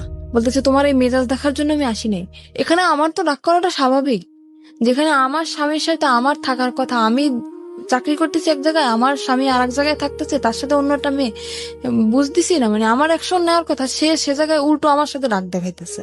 আমি এখানে থাকবো না, আমি চলে যাবো। বুঝি যাও, আমি রাগের মাথায় বলতেছি তুমি যাও। তো আমার ফুপু শাশুড়ি তাকে ধরে রাখার পরে রাত্রবেলা ওর সাথে আমার কথা চলতেছে যে কেন তুমি এরকম আমার সাথে করলা, এরকম মেয়েটাকে নিয়ে তুমি ঠিকই সংসার করছো, তুমি যেহেতু তাকে রাখবা না তাহলে তাকে তুমি বাড়ি নিয়ে গেলা কেন? আমার বাড়ি জায়গা হচ্ছে না, আর তুমি তারে নিয়ে বাড়ি রাখতেছো, কিভাবে রাখতেছো? তো তখনও করলো কি, ওর মা ফোন দিল, ওই মেয়েটার মা ফোন দিল। ফোন দেওয়ার পরে আমি ফোনটা যে রিসিভ করতে গেছি, ফোনটা আমাকে দিচ্ছে না। আমি জোর করে হাত থেকে ওর ফোনটা নিয়ে গেছি, নেওয়ার পরে আমাকে মার শুরু করে দিতেছে। মারার পরে ও আমার মাথায় মারে একটা দিয়ে, আপনার ওই যে স্ট্রে থাকে না সিগারেট খাওয়ার পরে যেটা ফলানো হয়, হ্যাঁ স্ট্রে, ওটা দিয়ে আমার মাথার মধ্যে মারার পরে আমি ওখানে অজ্ঞান হয়ে পড়ে যাই। তারপরে আমার মাথা দিয়ে প্রায় রক্ত বের হয়ে যায়, মানে অল্প কিছু ফেটে যায়, আমি ওখানে সেন্সার হয়ে যাই। প্রায় ঘন্টাখানিক পরে আমার সেন্স আসার পর দেখতেছি ওই মেয়েটার সাথে ও কথা বলতেছে ফোনে। তখনও কথা বলতেছে যে আমার ওয়াইফ এদিকে অজ্ঞান, সেদিকে ওর কোনো খেয়াল নেই, ও সে মেয়েটার সাথে কথা বলতেছে। আমি তখন ওকে দরজা খুলে দিলাম, দারোয়ানকে ডাকলাম, ডাকার পরে আমি বললাম তুমি এখন বের হয়ে যাও। তখন রাত্র 3টা। সেখান থেকে বের হয়ে গেল, যাওয়ার পরে 4-5 দিন পরে আবার আসলো। আসার পরে আমাকে বলতেছে কি যে, আমাকে শারমিন বলে ডাকে, শারমিন আমি যা করছি আসলে আমার আসলে অন্যায় হয়েছে। তো ও ওখান থেকে মানে ওই মেয়েটা যাবে না, আমাকে বললো কি তোমাকে নিয়ে আমি এক জায়গায় বেড়াতে যাব। আমি ওকে আবারও কিন্তু ক্ষমা করে দিলাম, এত অন্যায় করার পরেও। মানে আপনি মেনে নিলেন যে ওই বউ থাকা অবস্থায় আপনি থাকবেন না? তাহলে অবশ্যই মেয়েটা নেই, মেয়েটা কোথায় গেছে? চলে গেছে। ও মেয়েটা চলে গেছে? তারপর ও বলছে যে মেয়েটা চলে গেছে, আসলে যায় না, মেয়েটা ওর বাড়িতে। ওকে। তারপরে আমাকে বলো তোমাকে নিয়ে আমি এক জায়গায় বেড়াতে যাবো। বলছে আচ্ছা ঠিক আছে চলো। তো বলতেছে কালকে তুমি ছুটি নেবা। বলছে আচ্ছা। তারপরে আমি আমার ফুপু শাশুড়ির কাছ থেকে কিছু টাকা নিলাম, নেওয়ার পরে ও আমাকে নিয়ে, মানে আমার লাইফে ফার্স্ট আমি ওই জায়গাটা যখন দেখি, আমাকে একটা জায়গায় নিয়ে যায়, সেখানে সব মেয়েরা, সেখান থেকে আমি দেখার পরে আমি বলতেছি কি ব্যাপার তুমি আমাকে কোথায় নিয়ে আসছো? তা বলতেছে কি এটা একটা হোটেল মেয়েদের, এখানে শুধু মেয়েরাই থাকে, এখানে কোনো ছেলেরা থাকে না। আমি বলতেছি ছেলেরা থাকে না তো তুমি ঢুকলা কিভাবে এখানে? তা বলতেছে তুমি বুঝবো না, এখানে একটা মেয়ের সাথে আমার সাথে এটা কথা হয়েছে, একটা মেয়ের সাথে আমার সাথে বন্ধুত্ব, ওর সাথে আমি দেখা করতে আসছি এখানে। বলতে দেখা করতে আসছো তো আমাকে নিয়ে আসছো কেন? তা বলতেছে তুমি চলো, তোমাকে দেখতে চাইছে। বলতে আচ্ছা ঠিক আছে চলো। আর ওখানে মনে করেন আমি হয়তো কথাটা বললে দর্শক কিছু মনে করতে পারে, ওখানে নোংরা নোংরা ড্রেস পরা হয়তো, তো আমি ওগুলো দেখে আমার খুব খারাপ লাগতেছে। আমি বলতেছি আমি ভিতরে যাবো না, তোমার যদি দেখা করার দরকার হয় তুমি যাও, আমি এখানে নিচে দাঁড়াইতেছি, তুমি যে দেখা করে চলে আসো। তো বলতেছে না তোমার যাওয়াই লাগবে। আমাকে নিয়ে দোতলায় গেল, ওরা দোতলা সিস্টেম, দোতলায় গেল, যাওয়ার পর একটা রুমের ভিতরে ঢুকানো হলো। ও রুমটা ভিতর থেকে বন্ধ করে দিল। কে বন্ধ করলো? আমার হাজবেন্ড ভিতর থেকে বন্ধ করে দিল, আমার সাথেই ও ভিতর থেকে বন্ধ করে দিল। সেখানে ও কিছুক্ষণ কথাবার্তা আমার সাথে বলার পরে বলতেছে তুমি এখানে বসো, ও তো আবার সিগারেট খায়, তো বলতেছে তুমি এখানে বসো, আমি একটু সিগারেট খেয়ে আসি, নিচের থেকে নিয়ে আসি, এটা বলতে চলে গেল। ঘন্টার পর আমার ফোনটা নিয়ে গেছে যাতে আমি কারোর সাথে যোগাযোগ করতে না পারি। হুম। ঘন্টার পর ঘন্টা কাটে গেল, তার কোনো খবর নাই, কি ব্যাপার। তারপর আমি ওখানে একটা খাট ছিল, শুধু খাটই ছিল, রুমের ভিতর শুধু খাট, আর কিছু ছিল না তখন। তারপর আমি ওখানে ঘুমিয়ে যাই। ঘুমানোর পরে তখন আমি রাত্রে খাইও না, আর রাত্রে আমার রুমে কেউ আসেও না ওখানে। তারপর সকাল হয়ে যায়, সকাল হওয়ার পরে আমি বুঝতে পারিনি যে সকাল হয়েছে। আমি ঘুমাই যাওয়ার পরে এবার সকালবেলা একটা মেয়ে আসলো, আমার জন্য নাস্তা নিয়ে আসছে। আমি বলতেছি কি, আচ্ছা আমার হাজবেন্ড কোথায় বলতে পারেন? বলতেছে আপনার হাজবেন্ড কে? আমি বলতেছি আমার হাজবেন্ড কে মানে আমার সাথে যে আসছে উনি আমার হাজবেন্ড? তো বলতেছে তা তো জানি না, আপনি ম্যাডামের কাছে জিজ্ঞেস করেন না। তারপরে আমি সকালে নাস্তা করলাম। আমি বলতেছি কি ব্যাপার কিন্তু আমাকে? আপনার হাজবেন্ডের কাছে ফোন ছিল না? হ্যাঁ, ওর কাছে তো ফোন ছিল। আপনার কাছে ফোন ছিল না? আমার ফোনটা তো নিয়ে গেল। নিয়ে গেছে। বললাম না যে আমার ফোনটা নিয়ে গেছে যাতে আমি কারোর সাথে যোগাযোগ করতে না পারি। হুম। এবার তো আপনি ওই- যে কোনো কারো কাছ থেকে ফোন নিয়ে তোর নম্বরে ফোন দিতে পারেন। কিভাবে দেবো? আমি তো রুমের ভিতরে আটকানো, আর ওখান থেকে তো আমার কল ওকে করার বাইরে কোনো থেকে চেষ্টা আটকে নেই। দিয়ে গেছে। হ্যাঁ, বাইরে থেকে আমাকে তালা মেরে রেখে গেছে। হুম। আর আমি প্রায় এক সপ্তাহের মতো, কিন্তু বাইরে থেকে আপনাকে যখন তালা মারলো তখন আপনি বললেন না তুমি আমাকে তালা মারতেছো কেন? না ও সেটা আমি তো বুঝতে পারি নাই যে ও বাইরে থেকে তালাবদ্ধ করে রেখে গেছে। বা এখানে কি কি ফাংশন হবে আপনি আগে থেকে জানেন? আমি তো জানি না, আমি কিভাবে বুঝবো? আমার মনের ভিতরে যদি সেরকম কোনো সন্দেহ থাকে তাইলে তো আমি বুঝতে পারতাম যে ও আমাকে আটকে রেখে যাচ্ছে বা ও আমাকে ছেড়ে এখানে রেখে ও কোথাও চলে যাইতেছে, তাহলে তো আমি ওকে বাধা দিতাম। তো ওটা তো মানে লক সিস্টেম, তো হুম। ভিতর থেকে ও করে বাইরে থেকে তালা মেরে রেখে গেছে। হুম। ওই লক করে দিয়ে তারপরে উপরে চিকল লাগে, তারপর তালা মারছে। হুম। কিন্তু আগে যে লক করে তালা মারছে সেটা আমি জানি না। হুম। তো বাইরে থেকেও তালা মারা। তো আমি নাস্তা করার পরে তার 2-3 ঘন্টা পরে একটা মহিলা আসলো, এসে আমাকে বলতেছে, আমার নাম জিজ্ঞেস করলো। তারপরে আমি বলতেছি কি, আমি তাকেও জিজ্ঞেস করতেছি, আমি তো পাগল হয়ে গেছি পুরো, কি ব্যাপার, কোথায় গেল? বলতেছে আচ্ছা আমার হাজবেন্ড কোথায়? তা বলতেছে হাজবেন্ডকে কি বাঁচাইতে চাও? আমি বলছি কেন? বলতেছে তোমার হাজবেন্ড আমার কাছে আছে। আপনার কাছে আছে তো ভালো কথা। তা বলতেছে, আমাকে বললো যে ওটা একটা পতিতালয়। আমি তখন জানতে পারলাম যে ওটা একটা পতিতালয়। আমাকে বললো তোমার দেহ ব্যবসা করতে হবে এখানে। ওই মহিলাই সরাসরি বললো? সরাসরি আমাকে বলতেছে ওই মহিলা। হুম। আমি বলতেছি কিরকম কথা বলতেছেন? আমি আসছি এটা, আমি জানি এটা একটা হোটেল, এখানে মেয়েরা থাকে, তো দেহ ব্যবসা করবো মানে? তা বলতেছে তোমার হাজবেন্ড আমার কাছে বন্দি আছে, যদি তোমার হাজবেন্ডকে বাঁচাইতে চাও তখন বাধ্যতামূলক তোমার এটা করতেই হবে। তারপরে উনি এটা ছুরি বের করলো ওনার ব্যাগ থেকে আমার সামনে। হুম। ওরা আমার সামনে ধরার পরে বলতেছে যদি তুমি না রাজি হও তাহলে তোমাকেও মেরে ফেলা হবে, তোমার হাজবেন্ডকেও মেরে ফেলা হবে। কিন্তু আমার হাজবেন্ড তো ঠিক ঘুরে বেড়াচ্ছে। হুম। আমি তো ওখানে বন্দি, মানে ওকে যেরকম শিখিয়ে দিয়ে গেছে ওই মহিলাকে, হুম। আমাকে সেভাবেই বলতেছে। তো আমি ভয় পেয়ে যাই, আর আমি চিন্তা করি আমি মারা যাই, কিন্তু আমার হাজবেন্ডের তো আমি খুব ভালোবাসি, আমি ওর মৃত্যুর আমি মেনে নিতে পারবো না। তখন আমি বললাম কি আচ্ছা ঠিক আছে, আমি রাজি হই ওখানে ভয়তে। তো ওটা তো আপনার হয় লাইসেন্স প্রাপ্ত, লাইসেন্স না হলে ওটা হয় না। হুম। সেখানে আমাকে থানায় নিয়ে যাওয়া হয় ওখানে। আর আমাকে শিখিয়ে দিছে যে যদি কেউ বলে, জিজ্ঞেস করে তুমি কি ভয়ে ছুটে করতেছো সব, বা কেউ কি তোমার ভয় দেখাইছে বা কিসের জন্য করতেছো, যদি জিজ্ঞেস করে তো সম্পূর্ণ তুমি একটা কথাই বলবা যে আমাকে কেউ জোর করে না, আমার দারিদ্রিক সমস্যার কারণে আমি এসব করতে রাজি হয়েছি। এটা আপনাকে শিখে দেওয়া হয়? এটা আমাকে শিখিয়ে দেওয়া হয়। তো আমার মনের ভিতরে তো ভয়, যেহেতু আমি যদি একলা থাকতাম তাইলে হয়তো আমি স্যারের সাথে বলতে পারতাম যে স্যার না আমাকে ভয় দেখানো হচ্ছে, কিন্তু আমার হাজবেন্ড ওনাদের কাছে জিম্মায় আছে, ওনাদের কাছে বন্দি, সে ভয়তে আমি বলতেছি না। তো স্যার আমাকে জিজ্ঞেস করলো যে তোমার বয়স তো একদম কম, তো এই কম বয়সে কেন তুমি এসব করতে চাইছিস? আমি বলতেছি আমার সমস্যা আছে ফ্যামিলিগত, আমার। মানে থানায় গেছেন আপনি? হ্যাঁ, থানায় আমি তখন। ওকে। উনি আমাকে সবকিছু জিজ্ঞেস করলো, তারপর আমাকে একটা পেপারে সাইন করানো হয় যাতে আমি পরে কোনো ঝামেলা না করতে পারি।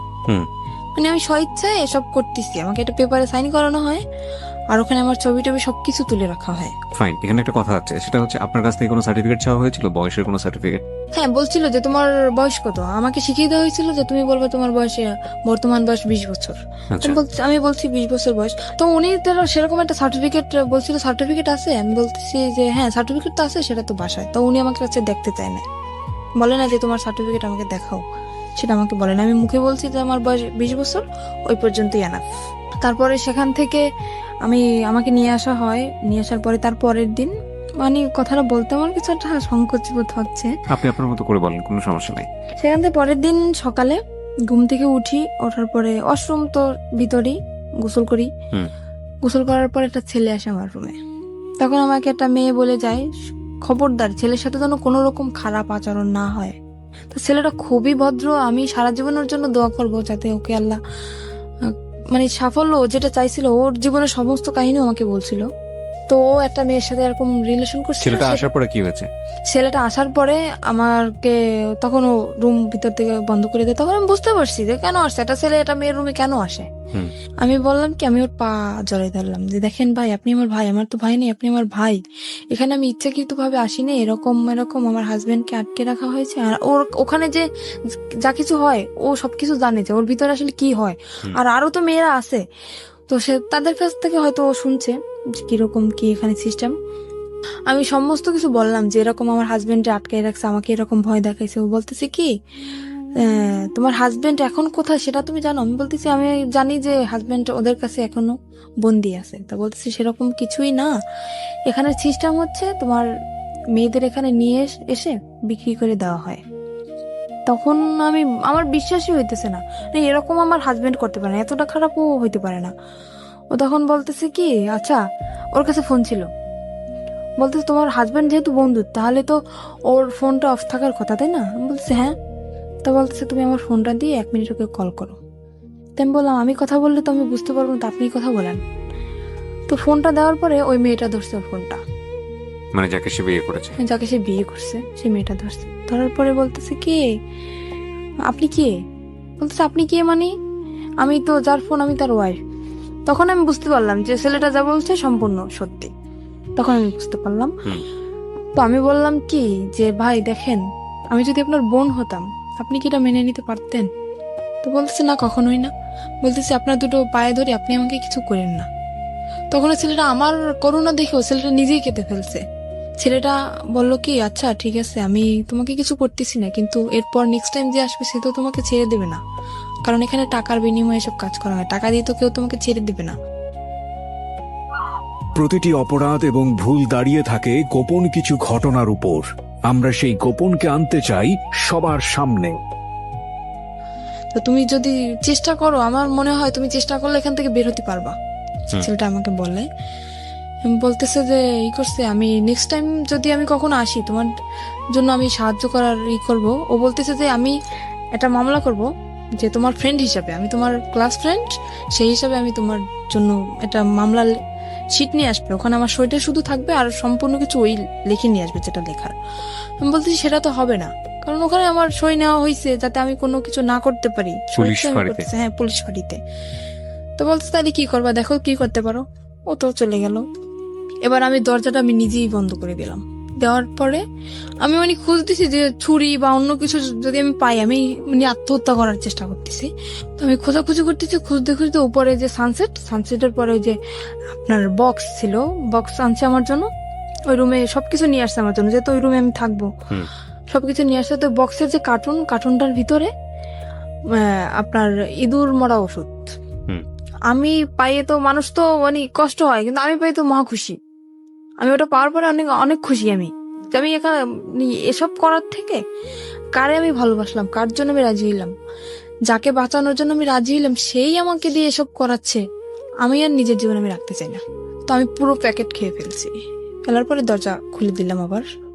দেওয়ার পর আবার আর একটা ছেলে আসছে, এসে দেখতেছে আমার অবস্থা খুবই খারাপ, পুরো শরীর ঘেমে গেছে আর আমি কথা বলতে পারতেছি না। তো আমার যে ওখানে যে ওই যে মহিলাটা ওনাকে ডাক দিল, ডাক দেওয়ার পর উনি তো ভয় পেয়ে গেছে যে এখানে যেহেতু আমার থেকে সই নেওয়া হয়েছে, তখন তো ওরা বুঝে যাবে যে আমাকে ভয় দেখানো হয়েছে, আমার থেকে সই নেওয়া হয়েছে, যে আমি স্বেচ্ছা সব করতেছি, তাহলে কেন আমি বিষ খেলাম, এখানে প্রশ্ন উঠবে না। তখন উনি আমাকে তাড়াতাড়ি হসপিটালে নিয়ে গেল। হসপিটালে নেওয়ার পর আমাকে ওয়াশ করানো হলো, তারপরে ওখানে হসপিটালে আমাকে ভর্তি করলো। করার পরে মোটামুটি থানায়ও খবরটা চলে গেছে। থানার স্যার আমার কাছে আসলো, এসে তখন আমি পুরো অজ্ঞান, তখন আমার জ্ঞান আসে নাই। তো স্যার তখন আমাকে কিছু জিজ্ঞেস করতে পারে না, চলে গেছে। যাওয়ার পরে 1 সপ্তাহ পরে ওই যে আমার হাজবেন্ড ও আসে, ওর কাছেও খবর চলে গেছে। ও আসে আমার তো অক্সিজেন লাগানো, তারপরে মুখে তো খাইতে পারি না, এনজি টিউবে খাই। তো আমার হাতটা ধরলো, তো সেরকম একটা কথাও বলতে পারি না। আমি ওকে দেখে মানে কেঁদে ফেলছি আমি সব, যে কি আমি অ্যাকশন নিতেছি, কেন তুমি আসছো? আমার ডক্টর সবাই আমার সামনে, আমি ওখানে অ্যাকশন নিতেছি, তুমি কেন আসছো? তুমি এখান থেকে চলে যাও। আমি এক নজর ওকে দেখার পরে আমি চোখ বন্ধ করে ফেলছি, এতটা ঘৃণা আসছে আমার। আমি বললাম তুমি চলে যাও এখান থেকে, আমি তোমাকে দেখতে চাই না। তো সেখান থেকে ও বললো কি আমি চলে যাবো ঠিকই, কিন্তু তোমাকে সাথে নিয়ে যাবো। আমি বললাম, কোথায় নিয়ে যাবো? আবার আমাকে কোথাও বিক্রি করার ইচ্ছা আছে তোমার? কোথায় নিয়ে যাবো আবার? তো আমার হাতটা ধরলো, ধরার পরে বললো কি যে আমি আসলে বুঝতে পারিনি যে তুমি আমাকে এতটা ভালোবাসো, তাহলে আমি এটা করতাম না কখনোই। আমাকে মাপ, আমার কাছে মাপ চাইলো যে আমি আর কখনো এরকম করবো না, মেয়েটাকে আমি ছেড়ে দেবো, তুমি যেটা বলো আমি সেটাই শুনবো। অনেক করোনা করার পরে আবারও আমি ওকে বিশ্বাস করলাম, এত কিছু করার পরেও আবারও বিশ্বাস করলাম ওকে আমি। সেখান থেকে হসপিটাল থেকে আমার রিলিজ দেয় নাই তখনও, ডাক্তারের না বললে আমি সুস্থ না তখনও। নার্সরে উনি কিছু টাকা ঘুষ দেয়, দেওয়ার পরে আমার ওই যে এনজিটিউ পরানো, তারপরে আপনার অক্সিজেন লাগানো, হাতে ক্যানুলা করা, সবকিছু খুলে তারপরে সেখান থেকে নার্সরে কিছু টাকা ঘুষ দিয়ে ওখান থেকে আমাকে নিয়ে আসে ওগুলো খোলানোর জন্য। কিন্তু নার্স তো ডাক্তারের অনুমতি ছাড়া খুলতে পারবে না।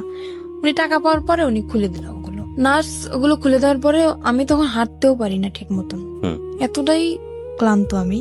আমাকে নিয়ে তখন সে ঢাকা, আমার একটা ফুপু আছে সেখানে আমাকে নিয়ে আসে, আমার আপন ফুপু, সেখানে আমাকে নিয়ে আসে। আর বাড়ি তো গেলে তো যদি এই সমস্ত কথা শোনে তাইলে তো মনে করেন ওরে তো মারবে, সাথে আমিও মার খাবো। যে এত কিছু তাও তারপরও কেন আমি মেনে নিলাম। আমি বাড়ি গেলাম না, আমার সে ফুপুর কাছে গেলাম, যারপর ওখানে আমি 1 মাস পর্যন্ত থাকলাম। থাকার পরে ও বললো কি দেখো আমি তো কাপড় চোপড় কিছুই নিয়ে আসি না, আমার কাপড় চোপড় তো সবকিছু বাড়িতে, তুমি এখানে থাকো। মানে আমাদের ওখানে চাকরি বাকরি নেওয়ার কথা, তো আমি সুস্থ হবো তারপরে চাকরি নেব। বললো আমি বাড়ি থেকে আমি কাপড়গুলো নিয়ে আসি আমার, এই বলেও বাড়ি চলে গেল। যাওয়ার পরে ও যেদিন যাবে তার পরের দিন আসার কথা, আসতেছে না। তারপরে আমি বললাম কি ব্যাপার তোমার আসার কথা, তুমি কেন আসতেছো না?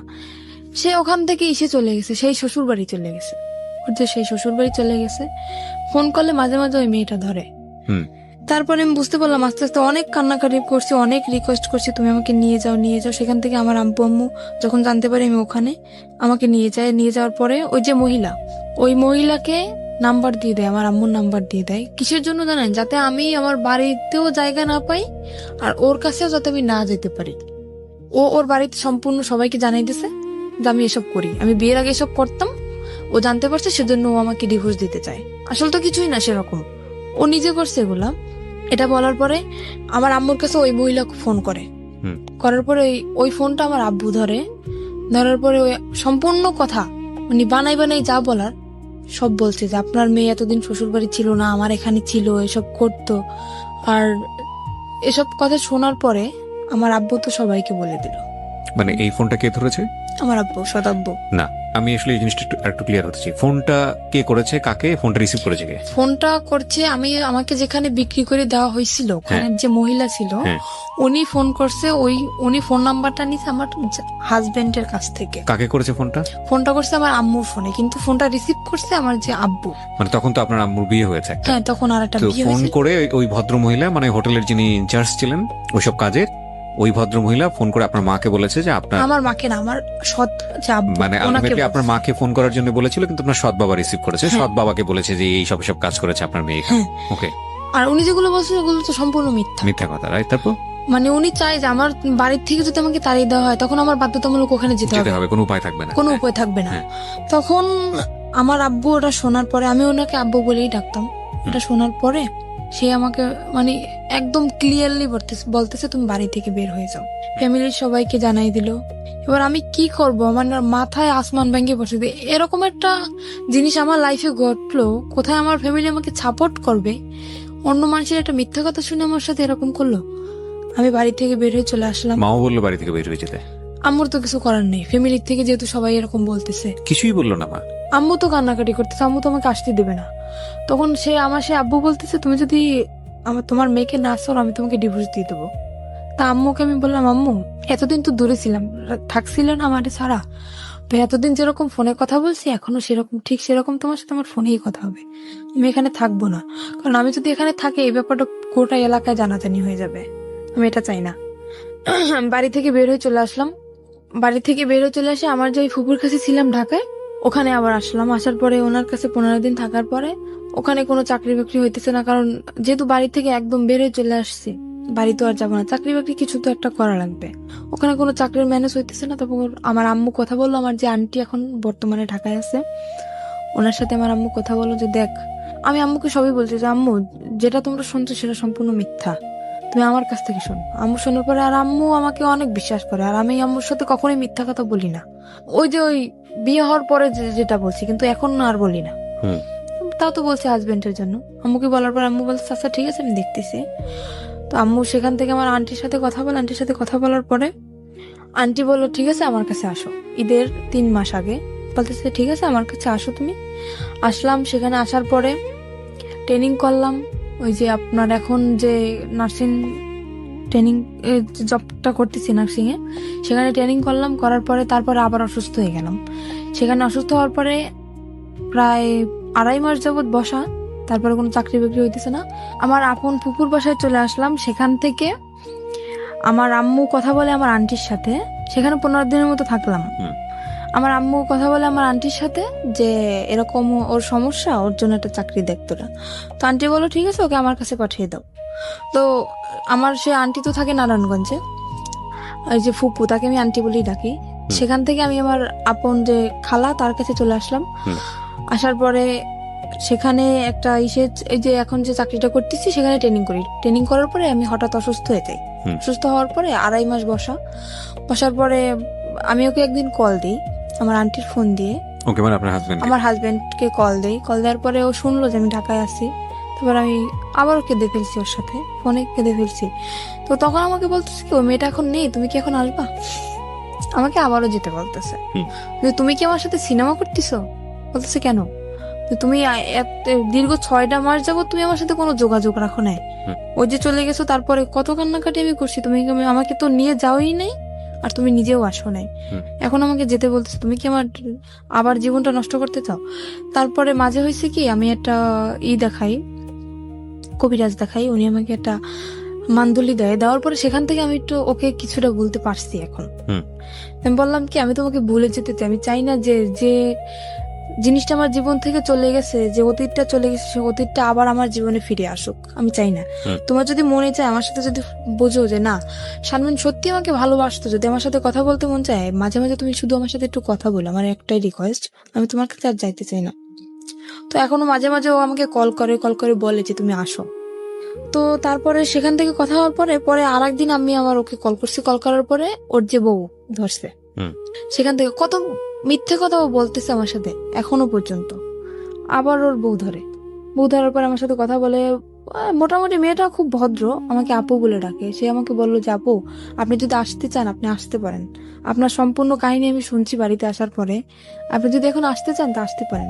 আমি বললাম কি না আমি আসবো না, যেহেতু তুমি একটা মেয়ে অনেক মনে আশা নিয়েই বিয়েটা করছো, তো ওর সাথে সংসারটা করার চেষ্টা করো। ওকে আমি বুঝে সুঝে বললাম যে এরকম চলো, কি পছন্দ করে না সবকিছু আমি ওকে শিখিয়ে দিলাম। দেওয়ার পরে তারপরে আমাকে বলতেছে তুমি আসো। ওই মেয়েটাও বলতেছে, ও বলতেছে, কিন্তু কিসের আশায় বলতেছে সেটা আমি জানি না, হয়তো মনের ভিতর অন্য কিছু। মানে এটা হচ্ছে আপনার এখনকার আমার অবস্থা? ধারণা এখনকার অবস্থা এটা হচ্ছে আপনার।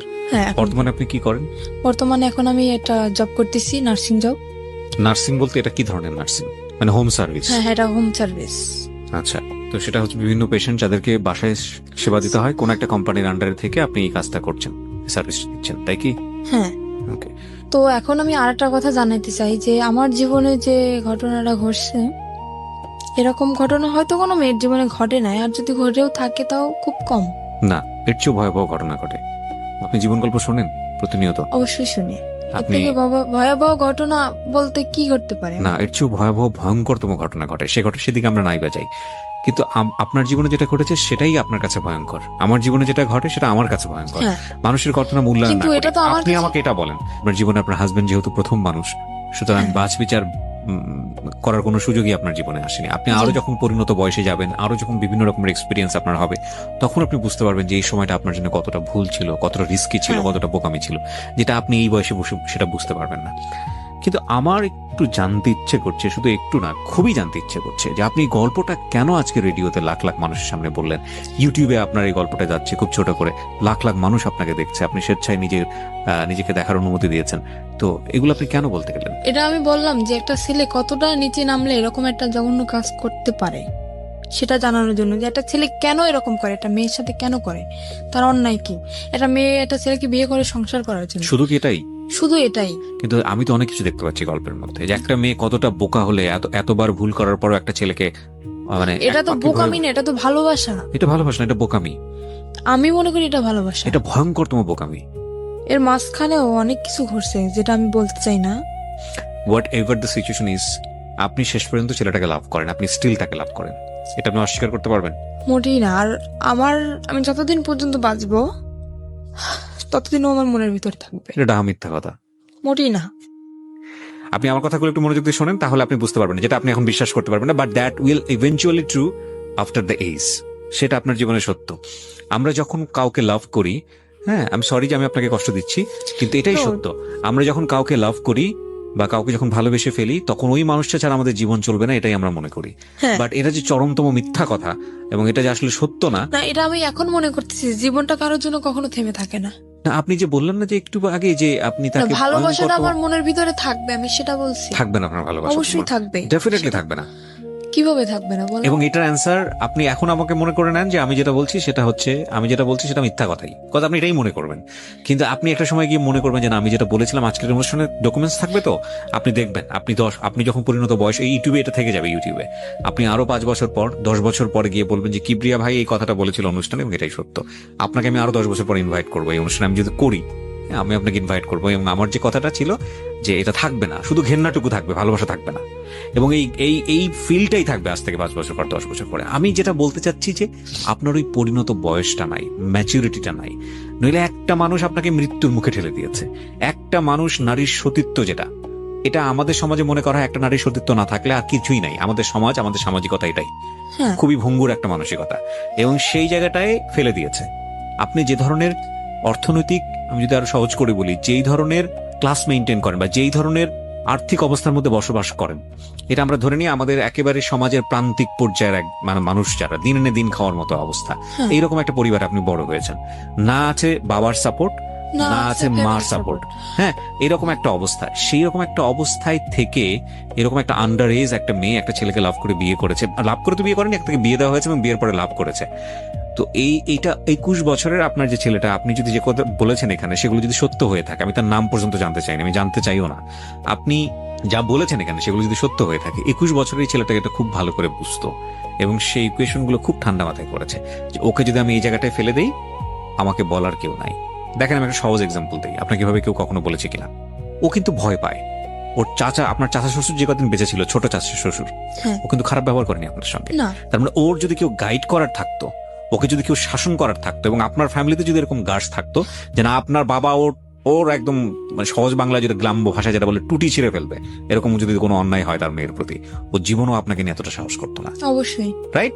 সো যেদিন আপনার ওকে শাসন করার মানুষটা মারা গেছে, সেই রাতের থেকে কিন্তু ওর উলটপালট আচরণ শুরু হয়েছে, রাইট? তো এই জিনিসটা ও খুব সুন্দর করে ইকুয়েশন করে করেছে, কোনটা যোগ করলে যোগ হবে, কোনটা বিয়োগ করলে বিয়োগ হবে। আরো একটা ওর একটা দিক ছিল কি, আমি যখন যতই আমি রাগারাগি করতাম না কেন, ও কোনো কথা বলতো না, একদম চুপচাপ থাকতো, কিন্তু খুব মানে খুব ঠান্ডা মাথায় কাজ করতো। হ্যাঁ, আপনার কথাটা একদম রাইট। আমি এখন যেটা বলবো আরো অনেক কিছু বের হবে, রাইট? কিন্তু আমি আপনাকে মূলত, আপনি যে কথাটা বললেন না যে ছেলেদেরকে বিশ্বাস করার জায়গাটা, এটা আপনার বয়সের ফিল। এখানে আরো অনেকগুলো বিষয় আছে। আপনার ইমোশনের জায়গাটা থেকে আপনি এত কিছুর পরেও ওই ছেলেটাকে ভালোবাসেন, সেটা আপনার বয়সের কারণেই। আমি এটা বলতে চাচ্ছি, এটাও একটা ভয়ানক রকমের ভুল। লাভ জিনিসটা কি জানেন? লাভ জিনিসটা হচ্ছে উইথ রেসপেক্ট। লাভ জিনিসটা ওয়ান সাইডেড না, এটা একটা সময়ের প্রেক্ষাপটে হতে পারে। হ্যাঁ, আপনি কাউকে ভালোবাসলেন, ঠিক আছে, সেই মানুষটা আপনাকে ভালোবাসে না, আপনি সারাটা জীবন তাকে পাগলের মতো ভালোবেসে যাবেন, আপনার জীবনে কেউ আসবে না। দ্যাট ক্যান বি লাইক একটা খুব অল্প সময়, খুব অল্প কিছু, হয়তো লাখে একজন মানুষ, কোটিতে একজন মানুষ, দে আর ডিফারেন্ট। অ্যান্ড এক্সেপশনের জায়গাটা কখনো এক্সাম্পল হতে পারে না। কিন্তু আমরা যারা মোস্ট কমন মানুষ, কমন পিপল যারা, তাদের লাইফে কিন্তু এই ঘটনাটা মানে কমার বেশি এরকম। আপনার লাইফে এখন পর্যন্ত ওকে রিপ্লেস করার মতো মানুষ আসেনি বলেই আপনার কাছে এখন পর্যন্ত মনে হচ্ছে যে না, ওই মানুষটাই অসাধারণ মানুষ। কিন্তু যখন অন্য কেউ চলে আসবে যাকে ভালোবেসে ফেলবেন, তখন মনে হবে যে না, জীবনে অনেক বড় একটা ভুল। এখানে আমার একটা হ্যাঁ, কথা, কিন্তু হয়তো আপনি এসেছে অনেক, কিন্তু আপনার মনে হয়তো ঘন্টা নাড়াতে পারেনি, আপনার মনের ঘন্টাটা বাজেনি, আপনি মনের সেটা বলবেন। ঘটনাটা কোনোদিন বাজবেও না। আর এই ঘটনা আমার সাথে ঘটার পরে আমি কোনো ছেলেকে বিশ্বাস করি না। হ্যাঁ, সেটা একটা অন্য অ্যাঙ্গেল, যে কাউকে আমি বিশ্বাস করি না সেটা একটা অন্য বিষয়, কিন্তু মনের ঘন্টাটা বাজবে না সেটার পেছনের কারণ যদি ওই হয়ে থাকে যে না, ওকেই আমি ভালোবেসে যাব, তাহলে আমি সেটা বিশ্বাস করি না। দেখেন, আপনার জায়গাটা আপনার মতো, আমি রেসপেক্ট করি, কিন্তু আমি যেটা বলছি সেগুলো সবই অভিজ্ঞতার আলোকে, এই অনুষ্ঠান করার অভিজ্ঞতার আলোকে, নিজের জীবনের অভিজ্ঞতার আলোকে, সবকিছু জায়গাটা থেকে আমি আপনাকে বলছি this is not true, because 16 বছরের জীবন কিছুই না একটা 60 বছরের জীবনের কাছে, হ্যাঁ, এটা কিছুই হয়তো না। এখন আমি বলতেছি, এবং কিন্তু আপনার 60 ভবিষ্যতে বছরে এটা হবে না। গিয়ে, আপনার 50 বছরে গিয়ে জীবন গল্পটা এমন দাঁড়াবে যে 16 বছর নিয়ে আপনার বলার সময়ই নাই, এমনও হতে পারে। সেটাই। রাইট? সো আমি আপনাকে জাস্ট একটা জিনিসই বলবো যে 16 বছরের টিনেজ যারা আছো, লাভ আসুক বা যেটাই হোক না কেন, যে ঘটনার প্রেক্ষাপটে আসুক না কেন, ওই মানুষটার যদি তোমার প্রতি কেয়ারিংটা না থাকে, ওই মানুষটার যদি তোমাকে নিয়ে ফিউচার প্ল্যান না থাকে, ওই মানুষটার যদি তোমার প্রতি রেসপেক্ট না থাকে, সম্মান বোধটুকু না থাকে, তাহলে তাকে নিয়ে বারবার ভালোবেসে যাও, কিন্তু তাকে নিয়ে সংসার করার স্বপ্ন দেখো না, তাকে নিয়ে অন্তত জীবনের সামনের দিকে স্টেপ নেওয়ার স্বপ্ন দেখো না। কারণ শুধু লাভ দিয়ে সংসার করা যায় না, শুধু প্রেম দিয়ে স্টেপ সামনের দিকে নেওয়া যায় না, কারণ ওই মানুষটাকে অন্যরকম মানুষ হতে হয়, সেখানে অনেক কিছুর হিসাব নিকাশ ব্যাপার থাকে। এই কথাগুলো এত বেশি কমন এবং এত বেশি আমি বলেছি জীবন গল্পে, আমি জানি না, মানে অনেকে হয়তো শুনতে শুনতে মুখস্থ হয়ে গেছে আমার এই কথাগুলো। তো আমি আপনাকে বলবো যে আপনি যেহেতু রাইট নাও একটা জব করেন, you are lucky in that sense, কিন্তু লেখাপড়াটা কন্টিনিউ করাটা উচিত। আপনি কি কোথাও হ্যাঁ, পড়ছেন? এখন আমি আবার লেখাপড়া শুরু করছি বলতে কি, মানে এটা তো আমার রেগুলারলি ক্লাস করা সম্ভব না। তো আমার যেহেতু চাকরি করতে হয়, আমি এখন উন্মুক্ত ভর্তি হয়েছি, প্রতি শুক্রবারে ক্লাস চলতেছে। আর এখন আমি যেটা চাই আমার দিক থেকে, যে আমার অতীত যেটা গেছে, অতীতই ওটা থাক, আমি যে সামনের দিকে আগাতে, কারণ আমার ছোটবেলা থেকে যে স্বপ্নটা ছিল, সেই স্বপ্নটা আমি আবার পূরণ করতে চাই। কি স্বপ্ন ছিল? আমার ছোটবেলা থেকে স্বপ্ন ছিল আমি একটা পুলিশের চাকরি করব। বিউটিফুল। সেটা আমি আবার এগিয়ে যেতে চাই। আর মাঝখানে হয়তো 2টা বছরে আমার জীবনে অনেক কিছু ঘটে গেছে, সেগুলো আমি মনে রাখতে চাই না। আর এর পিছনে আমি একটা মানুষের সাপোর্ট পাইছি, আমি একটা কথা বলতে পারি, একটা মানুষের সাপোর্ট আমি সবসময়ের জন্য পাইছি। পৃথিবীতে যদি আপন বলতে কেউ থাকে, সে হচ্ছে মা। তাছাড়া কিন্তু আমি কারোর সাপোর্টই পাই না। আর আমি আমার আম্মুকে বলি যে, আমার আম্মু যেহেতু এখন অন্যের ঘরে, আমার আম্মুকে বলি, আমি আম্মু সারা জীবন সুখে থাক, আমার খোঁজ নেওয়ার দরকার নেই, কিন্তু আমার আম্মু সারা জীবন সুখে থাক, আমি এটাই চাই। আমার আম্মু আমাকে অনেক অনেক সাপোর্ট করছে। আজকে এই যে এখন আবার কন্টিনিউ লেখাপড়াটা আবার চালাইতেছি। আপনি ওপেন ইউনিভার্সিটিতে পড়ছেন এখন, উন্মুক্ত বিশ্ববিদ্যালয়ে পড়ছেন? হ্যাঁ। আচ্ছা, উন্মুক্ত বিশ্ববিদ্যালয়ে আপনি কি দেবেন? এসএসসি দেবেন? জি না, আমি তো এখন 9-এ ভর্তি হয়েছি। আবার 9-এ ভর্তি, ওখান থেকে তো এসএসসি দেবেন? হ্যাঁ, ওখান থেকে এসএসসি দেবেন, এবং পাশাপাশি আপনি একটা জবও করছেন মোটামুটি একটা হ্যান্ডসাম স্যালারিতে। আপনার জবের ধরনটা আমি নাইবা এখানে এক্সপোজ করলাম, সেটা হয়তো আপনার কাজের ক্ষেত্রে একটু সমস্যা হতে পারে, but it's a different case. এবং আমি মনে করি যে এত কিছুর পরেও একটা মেয়ে জব করছে, পাশাপাশি পড়াশোনা করছে এবং স্বপ্ন দেখছে, তার মানে ইউ আর লাকি। আপনি বললেন না একটু আগে যে আপনার চেয়েও কষ্টের জীবন গল্প থাকে কিনা, আপনার চেয়েও ভয়ঙ্করতম কষ্টের জীবন গল্প থাকে, এবং কেউ কেউ হয়তো এই স্টেজে এসে শেষ হয়ে যায়, কেউ কেউ হয়তো হোটেলের ওই শিকলটা খুলতে পারে না, সেখানেই সারাটা জীবন শেষ হয়ে যায়।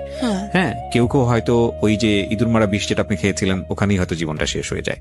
সুতরাং আপনি লাকি যে অনেক অনেক দিক থেকে আপনি সার্ভাইভ করে সামনের দিকে এগিয়ে গেছেন, এবং আমি মনে করি আপনি যেটা স্বপ্ন দেখেন সেটা ভবিষ্যতে আপনার কাছে হয়তো আসবে। তবে আপনার জীবনের সবচেয়ে ভয়ঙ্করতম জায়গা যেটা আপনার সঙ্গে এখনো স্টে করে, সেটা হচ্ছে আপনি এখনো, যদি আপনার কথা সত্যি হয় তাহলে আমি তাকে এভাবেই বলতে চাই, স্টুপিডটাকে আপনি এখন লাভ করেন। দ্যাট ইজ দ্য বিগেস্ট মানে ভয়ের জায়গা আর কি। সো প্রিয় শ্রোতা, থ্যাংক ইউ সো মাচ। যারা আজকে এই অনুষ্ঠানটা শুনলেন তাদেরকে আমি ধন্যবাদ জানাতে চাই, এবং একই সাথে ধন্যবাদ জানাতে চাই যারা এই অনুষ্ঠানটা নিয়মিত শোনেন। আমি সব বেলায় এসে শেষ করতে চাই, একেবারে শেষের দিকে এসে যে কথাটা বলতে চাই, প্রত্যেকটা স্টোরি কোনো না কোনো মেসেজ আমাদেরকে দেয়। আজকে 16 বছরের এই সাথী যে গল্পটা নিয়ে আমাদের এখানে উপস্থাপন করলেন, আমরা বিশ্বাস করি প্রথম ভুলটা করেছিলেন তার মা। ওই বয়সে যদি তাকে বিয়েটা না দিতেন তাহলে আজকে সাথীর গল্পটা এরকম হতো না। একটু সাপোর্ট করলে হয়তো সাথীর যে স্বপ্নটা ছিল, যেটা এখনো সে দেখতে চায়, যে বাংলাদেশ পুলিশ এসে কাজ করতে চায়, সেই স্বপ্নটা তো হয়তো তার পূরণ করাটা খুব সহজ হতো। তবুও যে কথাটা বলেই শেষ করব, সেটা হলো স্বপ্নবিহীন মানুষ থাকতে পারে না, প্রত্যেকটা মানুষ বাস করে তার স্বপ্ন নিয়ে। তো সেই জায়গাটি থেকে সাথী যেহেতু স্বপ্ন দেখে, সুতরাং সাথীর ভবিষ্যৎ সুন্দর হোক, সেই শুভকামনা দিয়ে শেষ করছি। থ্যাংক ইউ সো মাচ আমাদের সঙ্গে থাকার জন্য। প্রতিটি অপরাধ এবং ভুল দাঁড়িয়ে থাকে গোপন কিছু ঘটনার উপর। আমরা সেই গোপনকে আনতে চাই সবার সামনে।